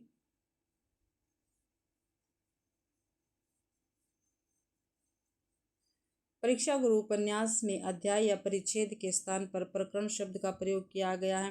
परीक्षा गुरु 1882 ईस्वी का उपन्यास है और इसके लेखक कौन है, लाला श्रीनिवास दास। आचार्य रामचंद्र शुक्ल ने लाला श्रीनिवास दास के परीक्षा गुरु को अंग्रेजी के ढंग का हिंदी का पहला मौलिक उपन्यास माना है। अगला है 61वां क्वेश्चन, क्यों पले पीस कर किसी को तू है बहुत पालिसी बुरी तेरी, हम रहे चाहते पटाना ही, पेट तुझसे पटी नहीं मेरी। उपयुक्त काव्य पंक्तियां किस रचनाकार की है? तो अयोध्या सिंह उपाध्याय हरिओद की रचनाएं हैं। क्यों पले पीस कर किसी को तू, है बहुत पलासी बुरी तेरी, हम रहे चाहते पटाना ही, पेट तुझसे पटी नहीं मेरी। तो अयोध्या सिंह उपाध्याय हरिओद की पंक्तियां रहेगी। यह पंक्तियां हरिओद के चोखे चौपते कविता संग्रह से उद्धृत है। यह कविता मुहावरेदार भाषा में लिखा गया है। हरिओद जी द्विवेदी युग के कवि। इनके द्वारा रचित अन्य कविताएं संग्रह है प्रिय प्रवास 1914 में, वैदिक वनवास 1941 में, पारिजात 1937 में, रस कलश 1931 में, चौके चौपदे 1932 में, चुभते चौपदे 1924 में, पद्य प्रसून 1924 में, बोलचाल 1928 में, फूल पत्ते 1935 में और कल्पलता 1937 में। अगला क्वेश्चन है हिंदी साहित्य का इतिहास, ठीक है, जो रामचंद्र शुक्ल ने लिखा था, के आदिकाल के प्रारंभिक 4 प्रकरणों का सही अनुक्रम क्या है? ठीक है, तो अनुक्रम बताना है इनका। ठीक है, अनुक्रम क्या है आदिकाल में? अपभ्रंश काव्य, सामान्य परिचय, फुटकर रचना या देश भाषा। तो सबसे पहले आएगा सामान्य परिचय। ठीक है, क्या आएगा? सामान्य परिचय। ठीक है, फिर अपभ्रंश काव्य। ठीक है, फिर देश भाषा, फिर है फुटकर रचनाएं। तो बी ऑप्शन अपना ठीक रहेगा भाई। हिंदी साहित्य का इतिहास रामचंद्र शुक्ल के आदिकाल के प्रारंभिक 4 प्रकरणों का सही अनुक्रम है सामान्य परिचय, अपभ्रंश काव्य, देश भाषा काव्य और फुटकर रचनाएं। सूची 1 को सूची 2 से क्या करना, हमको मिलान करना है भाई। देखते हैं। दुनिया का सबसे अनमोल रतन, तो अमृतसर आ गया, चीफ की दावत और पिता। देखो, चीफ की दावत में क्या है? वृद्धों की उपेक्षा। जो चीफ की दावत है उसमें वृद्धों की उपेक्षा की गई, सी का 1 है। पिता, पुरानी और नई पीढ़ी का द्वंद्व, डी का 2। ठीक है, दुनिया का सबसे अनमोल रतन, देश प्रेम भाई, ए का 4। अमृतसर आ गया, देश का विभाजन। ठीक है, तो ए का 4, बी का 3। ए का 4 हो गया, बी का 3 हो गया भाई। ए ऑप्शन अपना ठीक रहेगा, सी का 1, डी का 2। ये रहा, आगे यहाँ से देखते हैं।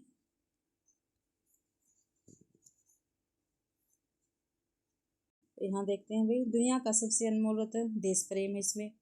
अमृतसर आ गया, देश का विभाजन है। चीफ की दावत, वृद्धों की उपेक्षा हुई है। पिता, पुरानी और नई पीढ़ियों का द्वंद्व है इसमें।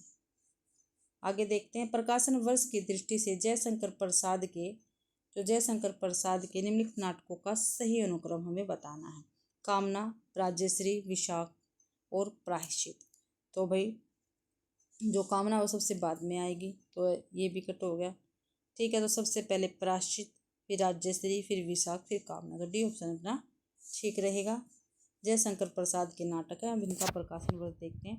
प्रायश्चित 1913, राज्यश्री 1915, विशाख 1921 और कामना 1927। आगे है 65वां क्वेश्चन। सुफल जन्मों को गुरु कीना, दुख बिसारी सुख अनंतर दीना, ज्ञान दान मोको गुरु दीना, राम बनाम बिन जीवन हीना। उपयुक्त काव्य पंक्तियों के रचयिता कौन है? तो नामदेव है इसके। ठीक है, कौन है? नामदेव है इसके रचयिता। सुफल जन्म मोको गुरु कीना, दुख बिसार सुख अनंत दीना, ज्ञान दान मोको गुरु दीना, राम नाम बिन जीवन हीना। तो कौन है इन काव्य पंक्तियों के रचयिता? नामदेव जी हैं। ठीक है, सुफल जन्म मोको गुरु कीना, दुख बिसार सुख अनंतर दीना, ज्ञान दान मोको गुरु दीना, राम नाम बिन जीवन दीना। उपयुक्त काव्य पंक्तियों के रचयिता नामदेव हैं। हिंदी में भक्ति साहित्य की परंपरा का प्रवर्तन नामदेव ने किया। नामदेव जाति के दर्जी तथा वारकरी संप्रदाय में दीक्षित थे। इनके गुरु का नाम बिसोवा खेचर था। इन्होंने मराठी भाषा में अभंग नामक पद का प्रवर्तन किया। इनके द्वारा रचित गुरु ग्रंथ साहिब में मिलते हैं। आई ए रिचर्ड की दृष्टि में काव्य भाषा की विशेषताएं। जो आई ए रिचर्ड है उनकी दृष्टि में काव्य भाषा की विशेषता क्या क्या है, ये हमें बतानी है। तो देखते हैं। छद्म कथन की प्राथमिकता क्या है? छद्म कथन की प्राथमिकता है, बिल्कुल ठीक है। ठीक है, तो ए इसमें है, इसमें नहीं, इसमें नहीं है, तो इन दो में है। सूचनात्मक अर्थ की प्राथमिकता, ये नहीं आएगा भाई। ठीक है, रागात्मक अर्थ की प्राथमिकता, ये भी आएगा। तथ्यात्मक अर्थ ये नहीं आएगा। तो ए और सी ठीक है, तो सी ऑप्शन अपना ठीक रहेगा। आगे देख लेते हैं। आइए रिचर्ड की दृष्टि से काव्य भाषा की विशेषता है छद्म कथन की प्राथमिकता और रागात्मक अर्थ की प्राथमिकता है। इन्होंने मूल सिद्धांत एवं संप्रेक्षण सिद्धांत का प्रतिपादन किया है। इनके द्वारा रचित प्रमुख कृतियां हैं the foundation of aesthetic 1922, the meaning of meaning 1923, the principle of literary criticism 1944, practical criticism 1929, science and poetry 1926 तथा इंटरप्रेशन एंड इन टीचिंग 1938 ईस्वी आती। ठीक है, आगे देखते हैं। रेवा तट समय के तथा पृथ्वीराज राजसों के वे सारे छंद जिन्हें चंद्रबरदाई ने कवित्व संज्ञा दी, वे छंद ग्रंथों में दिए हुए कवित्व के लक्षणों से नहीं मिलते। कवित्व संज्ञा के वे छंद हैं, तो ये छप्पे। ठीक है, क्या आएगा आंसर? छप्पे। रेवा तट समय के तथा पृथ्वीराज रासो के वे सारे छंद जिन्हें चंद्रबरदाई ने कवित्व संज्ञा दी, वे छंद ग्रंथों में दिए हुए कवित्व के लक्षणों से नहीं मिलते। कवित्व संज्ञा के वे छंद छप्पे हैं। रेवा तट पृथ्वीराज रासो का एक समय खंड है जिसके लेखक चंद्रबरदाई है। पृथ्वीराज रासो में 68 छंद का प्रयोग किया गया, जिसका मुख्य छंद निम्न है: कवित्व, छप्पे, दोहा, तोमर, टोटक, ग्रहा, आर्य आदि। चंद्रबरदाई को छप्पे छंद का विशेषज्ञ माना जाता है। प्रकाशन वर्ष की दृष्टि से सही अनुक्रम क्या है? आकाशदीप, तर्क और तूफान, इंद्रजाल, पाजेब। तो भाई सबसे पहले आकाशदीप, फिर इंद्रजाल, फिर पाजेब, फिर तर्क और तूफान। तो सी ऑप्शन अपना ठीक रहेगा। और देखते हैं, आकाशदीप 1928 की रचना है। ठीक है, और इसके रचनाकार जयशंकर प्रसाद है। इंद्रजाल 1936 की रचना है, इसके लेखक भी जयशंकर प्रसाद है। पाजेब 1948 की रचना है और इसके लेखक जैनेन्द्र हैं। तर्क और तूफान 1944 की है और इसके लेखक है यशपाल। अगला क्वेश्चन है 69वां। सोजे वतन संग्रह की कहानियाँ। जो सोजे वतन है उस संग्रह में कौन कौन सी कहानियाँ, ये हमें बतानी है। काफ़ी महत्वपूर्ण पेपर में पूछी जाती है ये। ठीक है, तो देखते हैं। यही मेरा वतन, आहुति, सांसारिक प्रेम और देश प्रेम, और डी है जुलूस पे। तो यही मेरा वतन सोजे वतन के अंदर है। ठीक है, सांसारिक प्रेम और देशभक्ति ये भी है भी। आहुति और जुलूस नहीं है, तो ए और सी है, यानी सी ऑप्शन अपना ठीक रहेगा। सोजे वतन प्रेमचंद्र का प्रथम कहानी संग्रह है जिसका प्रकाशन 1908 ईस्वी में जमाना प्रेस कानपुर से हुआ। सोजे वतन में 5 कहानियां संकलित है। कितनी कहानियां संकलित है भाई? 5। तो पहली है सांसारिक प्रेम और देश प्रेम, इश्के हुब्बे वे धुब्बे वतन, दुनिया का सबसे अनमोल वतन, यही मेरा वतन, शेख मखमूर, शोक का पुरस्कार यानी सील ए मातम। जबकि आहुति 1945 लीला चंद्र जोशी की तथा जुलूस प्रेमचंद्र की कहानियां हैं। अगला क्वेश्चन है, निम्नलिखित में से हिंद स्वराज्य के लेखक हैं। जो हिंद स्वराज्य है उसके लेखक कौन है वो हमें बताना है। महात्मा गांधी, जमनालाल बजाज, महादेव देसाई या काशीनाथ त्रिवेदी। तो महात्मा गांधी इसके लेखक रहेंगे भाई। हिंद स्वराज्य के लेखक महात्मा गांधी हैं। गांधी जी द्वारा रचित अन्य साहित्यिक कृतियां हैं सत्य का प्रयोग, द वर्ड्स ऑफ गांधी, मेरे सपनों का भारत। अगला क्वेश्चन है, विजय तृष्णा का अंत पराभव में होता है। क्या भाई? विजय तृष्णा का अंत पराभव में होता है। अल्पक्षेत्र राजसत्ता सुव्यवस्था से बढ़े तो बढ़ सकती है, केवल विजय से नहीं। यह विचार चंद्रगुप्त के किस चरित्र का है? क्या भी? विजय तृष्णा का अंत पराभव में होता है। अल्पक्षेत्र राजसत्ता सुव्यवस्था से बढ़े तो बढ़ सकती है, केवल विजय से नहीं। तो ये चंद्रगुप्त के किस चरित्र का? तो भाई ये दंडायन का विचार। ठीक है, दंडायन का ये विचार रहेगा। विजय तृष्णा का अंत पराभव में होता है। अल्पक्षेत्र राजसत्ता सुव्यवस्था से बढ़े तो बढ़ सकते हैं, केवल विजय से नहीं। यह विचार चंद्रगुप्त नाटक के पात्र दंडायन का है। चंद्रगुप्त नाटक के लेखक जयशंकर प्रसाद है। इस नाटक के पुरुष पात्र है चंद्रगुप्त, चाणक्य, सिंहरण, राक्षस, स्टार, आम्बिक, प्रवर्तक सल्यूकुश तथा स्त्री पात्र कार्नेलिया, कल्याणी, एलिस, मालविका, अलका, सुहासिनी आदि। भाई अगला क्वेश्चन है, नीरक सखी ये खंजनाए गीत से संबंधित तथ्य हैं। क्या भाई? नीरक सखी ये खंजनाए गीत से संबंधित तथ्य हैं। क्या है भाई तथ्य? देखते हैं। मेरे प्रिय ने अयोध्या की ओर रुक करके मेरा ध्यान किया है। नीरक सखी ये खंजनाए, ठीक है, तो ये ठीक है। उर्मिला कहती है कि मेरे प्रिय ने मेरा ध्यान किया इसलिए कामदेव डरकर भाग गया। ये क्या है? गलत है। उन्होंने मेरा ध्यान किया और मुस्कुराए इसलिए यहाँ कमल खिल उठे। ये भी ठीक है। मैंने भी ध्यान करके अपना हृदय दर्पण में प्रिय की छवि देख ली। ये भी क्या है? गलत। एक और ए और सी ठीक है। ए और सी हमारे बी ऑप्शन में, तो बी ऑप्शन अपना ठीक रहेगा। देखते हैं आगे सार इसका। नीरक सखी ये खंजनाए गीत से संबंधित तथ्य यह है, उर्मिला कहती है मेरे प्रिय ने अयोध्या की ओर रुक करके मेरा ध्यान किया है इसलिए उनके आंखों के प्रत्येक खंजन यहाँ दिखाई देने लगे तथा उन्होंने मेरा ध्यान किया और मुस्कुराए इसलिए यहाँ कमल खिल उठे। उक्त काव्य पंक्तियों के रचयिता मैथिली शरण गुप्त है। मैथिली शरण गुप्त द्विवेदी युग के कवि हैं। गांधी जी ने इन्हें राष्ट्र कवि की उपाधि दी है। अगला क्वेश्चन है, असाध्य वीणा साहित्य साधना की संकेतक है, प्रियवंत की तरह इसकी साधना में। क्या भी? असाध्य वीणा साहित्य साधना की संकेतक है, प्रियविद की तरह इसकी साधना में। तो आत्मान्वेषण करना पड़ता है, यही ठीक है भाई। परान्वेषण करना पड़ता है, गलत है। संस्कृत शोध करना पड़ता है, गलत है। समाज से परामुख होना पड़ता है, गलत है। तो आत्मन्वेषण करना पड़ता है। तो असाध्य वीणा साहित्यिक साधना की संकेतक है, प्रियवंत की तरह इसकी साधना में आत्मन्वेषण करना पड़ता है। असाध्य वीणा नामक काव्य के लेखक सच्चिदानंद हीरानंद वात्स्यायन अज्ञे है। असाध्य वीणा विसर्जन है।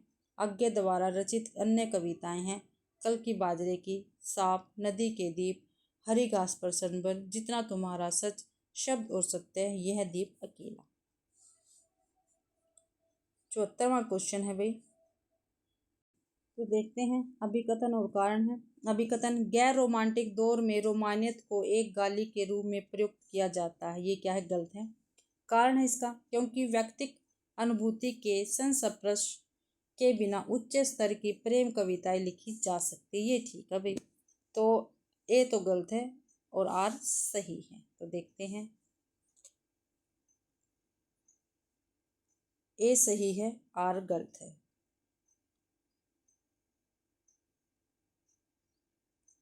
ए सही है, आर गलत है। तो सी ऑप्शन अपना ठीक रहेगा। रतन खान के रचयिता कौन है? जो रतन खान है रचना, उसके रचयिता कौन है? तो इसके हैं मलुकदास। रतन खान के रचयिता मलुकदास जी हैं। रतन खान के रचयिता मलुकदास है। मलुकदास संत कवि हैं। इनके द्वारा रचित अन्य रचनाएं हैं ज्ञानबोध, ज्ञान परोक्षी, भक्त वंशावली, भक्ति विवेक, बारह खड़ी, रामावतार लीला, ब्रज लीला, सुख सागर आदि। जबकि सुंदरदास की है ज्ञान समुंदर, सुंदर विलास नामक कृतियों की रचना की है। नंददास तथा रसखान भक्ति काल के कवि हैं। नंददास द्वारा रचित कृतियां हैं अनेकार्थ मंजरी, मान मंजरी, सुदामा चित, रस मंजरी, रूप मंजरी, विरह मंजरी, रुक्मणी मंगल, रस पंचाध्याय आदि। और रसखान द्वारा रचित कृतियां हैं सुजान रसखान, प्रेम वाटिका, दान लीला और अष्टायाम। 76वां क्वेश्चन है, किसी श्रीमान जमींदार के महल के पास एक गरीब अनाथ विधवा की झोपड़ी थी। जमींदार को अपने महल का हाथा उस झोपड़ी तक बढ़ाने की इच्छा हुई। उपयुक्त पंक्ति किस कहानी की प्रारंभ पंक्तियों में? तो एक टोकरी भर मिट्टी, ठीक है, इसकी ये पंक्तियां हैं प्रारंभिक। किसी श्रीमान जमींदार के महल के पास एक गरीब अनाथ विधवा की झोपड़ी थी। जमींदार को अपने महल का हाथा उस झोपड़ी तक बढ़ाने की इच्छा हुई। उपयुक्त पंक्तियां एक टोकरी भर मिट्टी के प्रारंभिक पंक्तियां हैं। एक टोकरी भर मिट्टी 1901 कहानी के लेखक माधवराव सप्रे है। देवी प्रसाद वर्मा ने इसे हिंदी का प्रथम कहानी माना है। या भी देवी प्रसाद वर्मा ने इसे हिंदी की प्रथम कहानी माना है, जबकि पूस की रात, ठाकुर का कुआं और संवेदिया मुंशी प्रेमचंद जी की कहानियां हैं। अगला क्वेश्चन है हिंदी साहित्य का इतिहास दर्शन, ये किसका है? ये इसके लेखक कौन है? हिंदी साहित्य का इतिहास दर्शन के लेखक है नलिन विलोचन शर्मा। भाई कौन है? नलिन विलोचन शर्मा है। देखते हैं, हिंदी साहित्य का इतिहास दर्शन के लेखक नलिन विलोचन शर्मा है। नलिन विलोचन शर्मा पटना विश्वविद्यालय हिंदी के प्राध्यापक एवं आलोचक थे। ये हिंदी में नकेनवाद आंदोलन के 3 पुरस्कर्ताओं में से एक थे। नीचे दिए गए विकल्पों में से लेखकों के इतिहास ग्रंथ देखते हैं। हजारी प्रसाद द्विवेदी हिंदी साहित्य का अधिकार, रामस्वरूप चतुर्वेदी हिंदी साहित्य एवं संवेदना का विकास, विश्वनाथ प्रसाद मिश्र हिंदी साहित्य का अतीत, 2 भागों में। अगला क्वेश्चन है भाई, भारतेंदु हरिश्चंद्र की रचनाएं नहीं है। भारतेंदु हरिश्चंद्र की रचनाएं कौन कौन सी नहीं है वो हमें बतानी है भाई। तो सतसई सिंगार, प्रेम माधुरी, उमर खयाम की रुबाइया, जॉर्ज वंदना। तो भाई देखो कौन कौन सी नहीं है। ठीक है, तो उमर खयाम की रुबाइया ये नहीं है, तो सी इसमें है, तो ये भी ठीक होगा। तो ये दोनों गलत हो गए। ठीक है, सतसई सिंगार ये तो इनकी है भाई। ठीक है, और प्रेम माधुरी भी इनकी है। ठीक है, तो जॉर्ज वंदना नहीं है इनकी, तो सी और डी गलत है, यानी डी ऑप्शन अपना ठीक रहेगा। भारतेंदु हरिश्चंद्र की रचनाएं उमर खयाम की रुबाइया तथा जॉर्ज वंदना नहीं है। उमर खयाम की रुबाइया के लेखक हरिवंश राय बच्चन तथा जॉर्ज वंदना के सिर्फ श्रीधर पाठक लेखक हैं। जबकि सतसई सिंगार तथा प्रेम माधुरी भारतेंदु हरिश्चंद्र की रचनाएं हैं। भारतेंदु हरिश्चंद्र ने 70 काव्य ग्रंथों की रचना की, जिनमें प्रमुख है भक्ति सर्वस्व, प्रेम मालिका, कीर्तन, कार्तिक स्नान, वैशाख्य महात्म्य, प्रेम सरोवर, प्रेम तरंग, होली, वर्षा विनोद, प्रेम फुलवारी आदि। अगला क्वेश्चन है, ईदगाह कहानी में मोहसिन मेले से कौन सा खिलौना खरीदता है? ठीक है, ईदगाह कहानी किसकी है? मुंशी प्रेमचंद की है भाई। वकील, सिपाही, खंजरी या भिस्ती, तो मोहसिन भिस्ती को खरीदता है। ईदगाह कहानी में मोहसिन मेले में खिलौना भिस्ती खरीदता है। ईदगाह प्रेमचंद को उर्दू में लिखी गई कहानी है। यह प्रेमचंद की सुप्रसिद्ध कहानियों में एक है। इसमें एक अनाथ बालक हामिद की कहानी का मार्मिक चित्रण किया गया है। इस कहानी के प्रमुख पात्र अमीना, महमूद, मोहसिन, नूरे और सम्मी आदि। ईदगाह कहानी में पात्र द्वारा निम्न खिलौने खरीदे गए, देखते हैं। नूरे द्वारा वकील, महमूद द्वारा सिपाही, सम्मी द्वारा धोबीर और हामिद के द्वारा क्या खरीदा गया था? चिमटा भाई। तो आपको ध्यान रखना है। रीति साहित्य के बारे में हजारी प्रसाद द्विवेदी का कथन क्या है? तो रीति काव्य मादक कविता का साहित्य, बिल्कुल ठीक है। जो रीति काव्य वो मादक कविता का साहित्य, ठीक है भाई। तो रीति कविताएं पाठकों में सामाजिक चेतना का भाव पैदा करती हैं। नहीं भाई, तो देखो ए ऑप्शन जहाँ जहाँ है वो ठीक है, तो सभी में है भाई ये तो। और देखते हैं, रीति साहित्य में चित्रित नारी अपनी महिमा से महियशी नहीं बन पाई, ये भी ठीक है, तो ए और सी ठीक है। तो ए ऑप्शन अपना ठीक रहेगा। रीति साहित्य के बारे में हजारी प्रसाद द्विवेदी का कथन है, रीति काव्य मादक कविता का साहित्य है तथा रीति साहित्य में चित्रित नारी अपनी महिमा से महियशी नहीं बन पाई।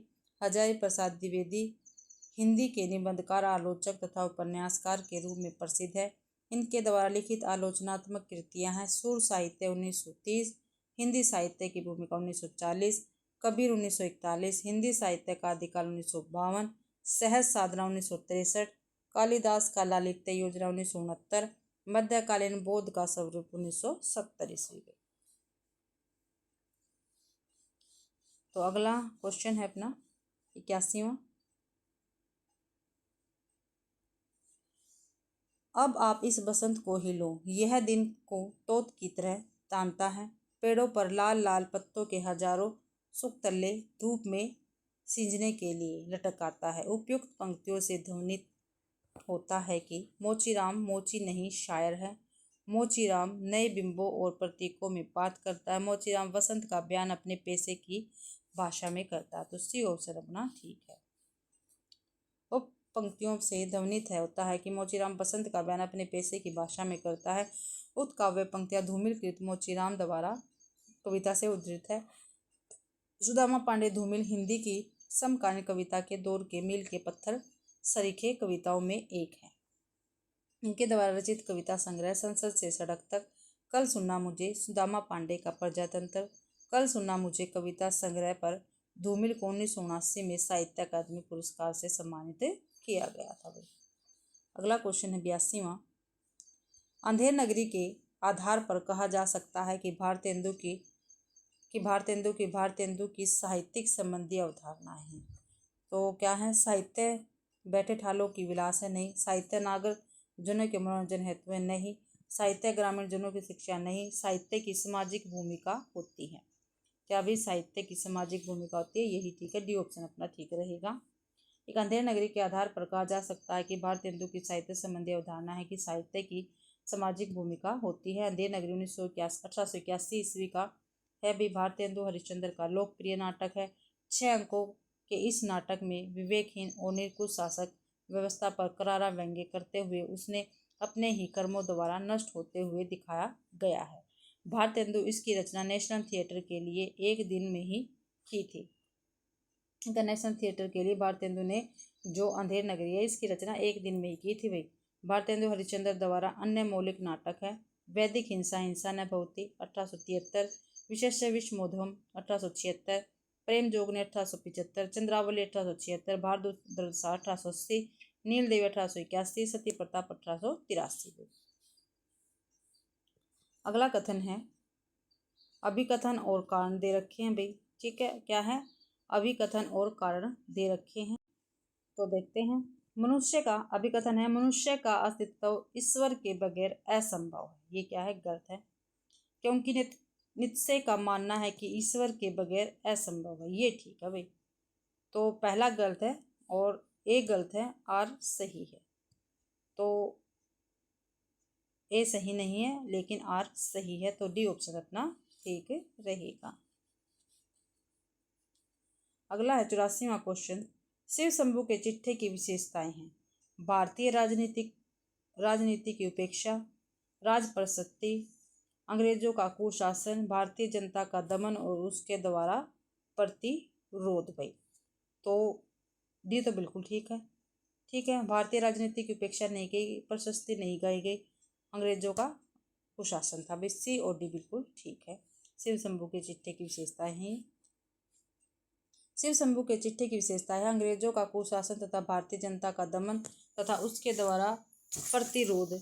शिव शंभू के चिट्ठे निबंध के लेखक बाल मुकुंद गुप्त है। गुप्त जी शिव शंभू के कल्पित नाम से लॉर्ड कर्जन के शासन में भारतीय जनता की दुर्दशा को प्रकट करने के लिए 8 चिट्ठे लिखे थे। ये चिट्ठे उस समय की गुलामी और लॉर्ड कर्जन की निर्मम क्रूरताओं को सटीक रूप में प्रस्तुत करते हैं। उनकी पूर्णता के साथ उस समय का कोई दूसरा अभिलेख नहीं था। अगला क्वेश्चन है संस्कृति के 4 अध्याय के प्रथम अध्याय में किन विषयों पर चर्चा की गई है? प्रथम अध्याय में किन विषयों पर चर्चा की गई है? तो ये देखो आर्य द्रविड़ संबंध, ठीक है, इस पे तो की गई। भक्ति की प्राचीनता, इस पे नहीं की गई है। भाई जहां भी बी है इसको काट दो। ठीक है, ए ठीक है, ए यहाँ भी नहीं है, इसको भी काट दो। तो देखो डी ऑप्शन अपना बिल्कुल ठीक हो गया। तो हिंदू संस्कृति की पाचन शक्ति, प्राचीन भारत और ब्रहा विश्व, ये भी गलत है। तो आर्य द्रविड़ संबंध प्रथम अध्याय में इस विषय पर चर्चा की गई है, आर्य द्रविड़ संबंध और हिंदी संस्कृति की पाचन शक्ति। तो देखते हैं आगे। संस्कृति के 4 अध्याय के प्रथम अध्याय में आर्य द्रविड़ संबंध तथा हिंदू संस्कृति पाचन शक्ति के विषयों पर चर्चा की गई है। संस्कृति के 4 अध्याय हिंदी के विख्यात साहित्यकार रामधारी सिंह दिनकर द्वारा रचित एक भारतीय संस्कृति का सर्वेक्षण है, जिसके लिए उन्हें 1959 ईस्वी में साहित्य अकादमी पुरस्कार से सम्मानित किया गया था। अगला क्वेश्चन है करो मोहम्मद शाह बखानू, सूरज दहली सुल्तानू, धर्म पंथ जग बीच चलावा, निवर न सबरे सो दुख पावा। क्या भी करो मोहम्मद शाह बखानू, सूरज दहली सुल्तानु, धर्म पंथ जग बीच चलावा, नीरव न सबरे सो दुख पावा। उपयुक्त पंक्तियां किस सूफी कवि की है? तो मलिक मोहम्मद जायसी के, नूर मोहम्मद के, उस्लाम के या कुतुबन की? तो नूर मोहम्मद की ये पंक्तियां रहेंगी भाई। करो मोहम्मद सा बखानू, सूरज है दहली सुल्तानो, धर्म पंथ जग बीच चलावा, नीवर न सबरे सो दुख पावा। उपयुक्त पंक्तियां सूफी कवि नूर मोहम्मद शाह के समकालीन थे। इन्होंने फारसी भाषा में रोज तुल हकायक नामक ग्रंथ की रचना की है। ठीक है, रोज तुल हकायक वे फारसी भाषा का ग्रंथ है। तथा अवधी भाषा में इंद्रावती तथा अनुराग बासरी की रचना की है। जबकि मलिक मोहम्मद जायसी ने पद्मावती, कुतुबन ने मृगावती की और उस्मान ने चित्रावली की रचना की है भाई। अगला क्वेश्चन है, सूची 1 को सूची 2 से क्या करना, मिलान करना है। पंजाब, पूर्णिया, शिवपालगंज, गांगुली। ठीक है, तो हम इसको सीधा सीधा ही इसका मिलान कर लेंगे। पंजाब जिंदगीनामा में है स्थान का नाम, पूर्णिया मेलाचल में है, शिवपालगंज राग दरबारी का है, और गंगोली आधा गांव में चित्रित हुए ये नाम है भाई। अगला है, प्रकाशन वर्ष की दृष्टि से निम्नलिखित आलोचक पुस्तकें का सही अनुक्रम बताना है। तो science and poetry, Biographia Literaria, the sacred would, practical criticism. तो भाई बी ऑप्शन अपना ठीक रहेगा। पहले बायोग्राफिया लिटरेरिया आएगा, फिर द सेक्रेड वुड आएगा, फिर साइंस एंड पोइट्री आएगा, फिर प्रैक्टिकल क्रिटिसिज्म आएगा। देखते नीचे, बायोग्राफिया लिटरेरिया 1817 में, द सेक्रेड वुड 1920 में, साइंस एंड पोइट्री 1926 में भाई, प्रैक्टिकल क्रिटिसिज्म 1929 में। अगला क्वेश्चन है, विजय देवनारायण शाही, अज्ञे, रामस्वरूप चतुर्वेदी और निर्मला जैन। तो हम इनको भी सीधे सीधे ही देख लेंगे यहाँ पे। विजय देवनारायण शाही जायसी इनकी रचना है। अज्ञे की हिंदी साहित्य एक आधुनिक परिदृश्य है, ये अज्ञे जी के है। क्या हिंदी साहित्य एक आधुनिक परिदृश्य है। रामस्वरूप चतुर्वेदी कामायनी का पूर्ण मूल्यांकन रामस्वरूप चतुर्वेदी जी ने किया है। निर्मला जैन हिंदी आलोचना की 20वीं शताब्दी। क्या भाई निर्मला जैन की कौन सी रचना है, हिंदी आलोचना की 20वीं शताब्दी पे। अगला है 90वां क्वेश्चन, आयो घोष बड़ो व्यापारी। क्या भाई आयो घोष बड़ो व्यापारी, लादी खेप गुण ज्ञान जोग की ब्रज में आया, उतारी फाटक देकर हाटक मांगत भोर निपट सुधारी। उक्त पद में प्रयुक्त फाटक शब्द का क्या अर्थ है। चिथड़ा, अनाज फटने से निकला हुआ कर्दन, बड़ा दरवाजा, झोपड़ी में लगाई जाने वाली टट्टी। तो अनाज फटने से निकला हुआ कर्दन। तो बी ऑप्शन अपना ठीक रहेगा। आया घोष बड़ो व्यापारी, लादी खेप गुण ज्ञान जोग की ब्रज में आए, उतारी फाटक देकर हाटक मांगत भारे निपट सुधारी। उपयुक्त पद में प्रयुक्त फाटक शब्द का अर्थ है अनाज फटने से निकला हुआ कर्दन। उक्त पद आचार्य रामचंद्र शुक्ल द्वारा संपादित भ्रमर गीत से उद्धृत है भाई। क्या भाई भ्रमर गीत से उद्धृत है। अगला है, आगे एक गद्यांश दे रखा है, उसको पढ़कर क्वेश्चन आंसर हमें करने हैं। तो पढ़ते हैं हम गद्यांश।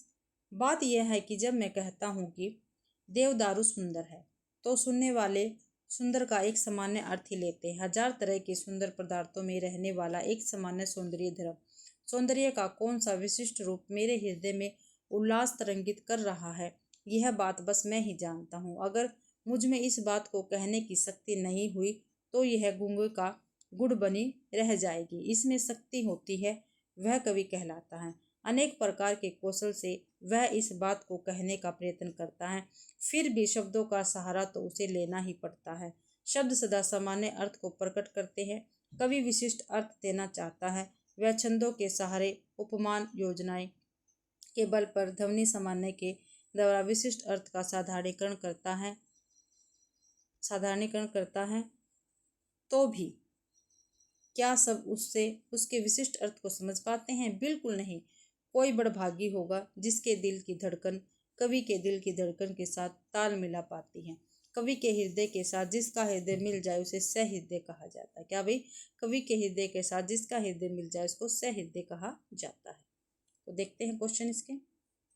श्रोता सुंदर शब्द का एक सामान्य अर्थ ही लेते हैं, क्योंकि श्रोता शब्द का विशेष अर्थ ले ही नहीं सकते। गलत है। वक्ता के निर्देश पर श्रोता सुंदर का विशेष अर्थ लेते हैं, ये भी गलत है। सुंदर शब्द सुंदरता का सामान्य अर्थ ही देता, गलत है। यह अर्थ ग्रहण की सामान्य रीति है। प्रतिभा, अभ्यास और अर्थ ग्रहण की विशेष योग्यता के बाद कोई श्रोता शब्द का सामान्य अर्थ से अलग अर्थ लेता है। अगला क्वेश्चन है भाई,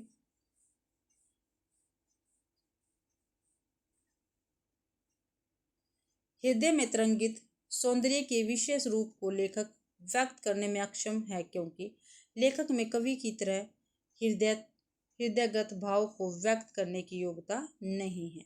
ये ऑप्शन अपना ठीक रहेगा। क्या भाई, हृदय में तरंगित सौंदर्य के विषय रूपक को लेखक व्यक्त करने में अक्षम है, क्योंकि लेखक में कवि की तरह हृदयमत भाव को व्यक्त करने की योग्यता नहीं है। अगला क्वेश्चन है, सामान्य आदमी अनुभूत सौंदर्य का, क्या भाई सामान्य आदमी अनुभूत सौंदर्य का साधारण भोक्ता होता है? बिल्कुल ठीक है। क्या भाई अनुभूत सौंदर्य का साधारण भोक्ता होता है सामान्य आदमी।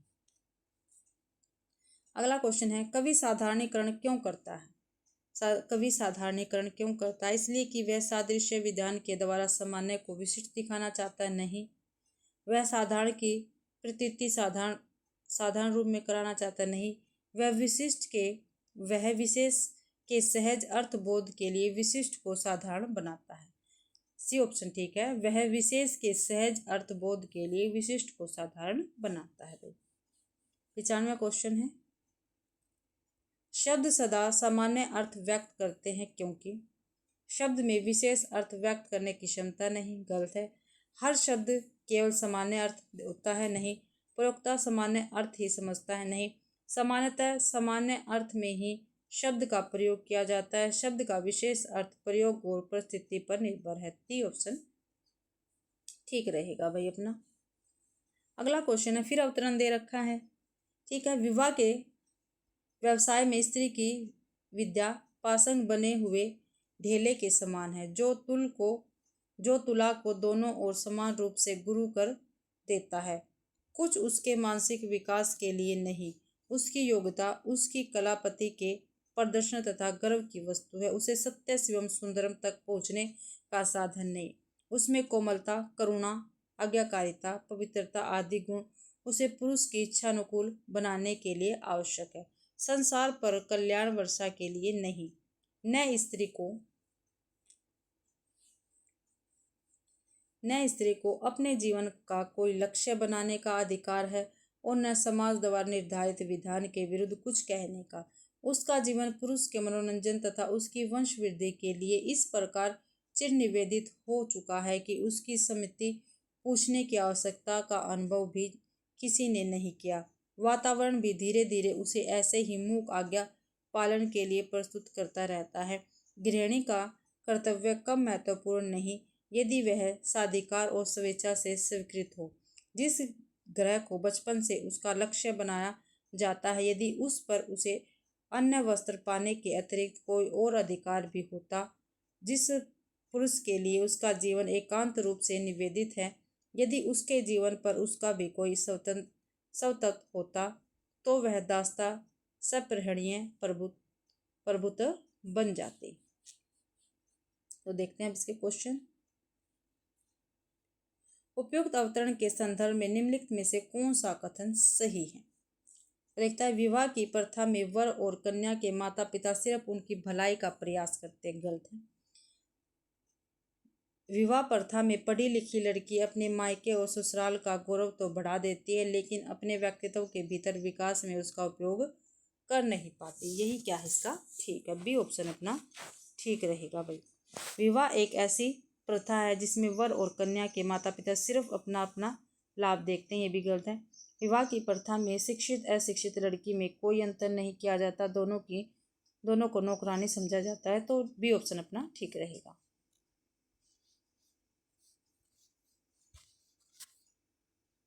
अगला क्वेश्चन है भाई, उपयुक्त अवतरण के आधार पर निम्नलिखित में से कौन सा कथन सही है? अब इसमें भी क्या बताना, हमें सही बताना है। तो देखते हैं, यदि घर का उत्तरदायित्व निभाने में गृहिणी के अधिकार और इच्छा का सम्मान नहीं होता तो भी बड़े गौरव की बात है, गलत है। यदि घर का उत्तरदायित्व निभाना पड़ता है तो गृहिणी का परम कर्तव्य है, चाहे उसकी इच्छा के विपरीत ही क्यों न हो। गलत है ये भी। यदि घर का उत्तरदायित्व निभाने में गृहिणी को अपमान सब कुछ निछावर करना पड़े तो यह भी श्रेष्ठकर है। गलत है। यदि गृहिणी अपनी इच्छा से और अपने अधिकार के गौरव के साथ घर में उत्तरदायित्व का निर्वाह करती है तो वह अत्यंत महत्वपूर्ण है। डी ऑप्शन अपना ठीक रहेगा भाई। अगला क्वेश्चन है, उपयुक्त अवतरण के संदर्भ में सही कथन। पुरुष प्रधान समाज में स्त्री को न तो सामाजिक नियमों के विरोध में मुंह खोलने की छूट है और न ही अपने जीवन का लक्ष्य निश्चित करने की छूट है, की आज़ादी है। देखते हैं, स्त्री को अपनी बौद्धिक शक्ति पर इतना अभिमान है कि वह जानबूझकर समाज के नियमों और अपने लक्ष्य के बारे में बताना अपना अपमान समझती है। गलत है ये भी।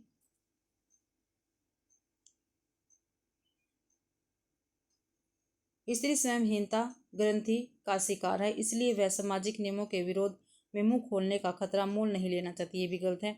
स्त्री इतनी सहनशील है कि वह समाज के बारे में कुछ कहना आवश्यक नहीं समझती। ये भी गलत है भाई। तो ए ऑप्शन अपना बिल्कुल ठीक रहेगा। उपयुक्त अवतरण में क्या है, सही क्या है, ए ऑप्शन है कि पुरुष प्रधान समाज में स्त्री को न तो सामाजिक नियमों के विरोध में मुंह खोलने की छूट है और न ही अपने जीवन का लक्ष्य निश्चित करने की आज़ादी है। तो ये ऑप्शन अपना ठीक रहेगा भाई। फिर इसमें सही आ गया है, 99 में भी सही बताना है हमें। पति के घर में जाकर स्त्री का जीवन पति के लिए पूरी तरह से समर्पित हो जाता है और उसका अपने जीवन पर कोई अधिकार नहीं। गलत है ये।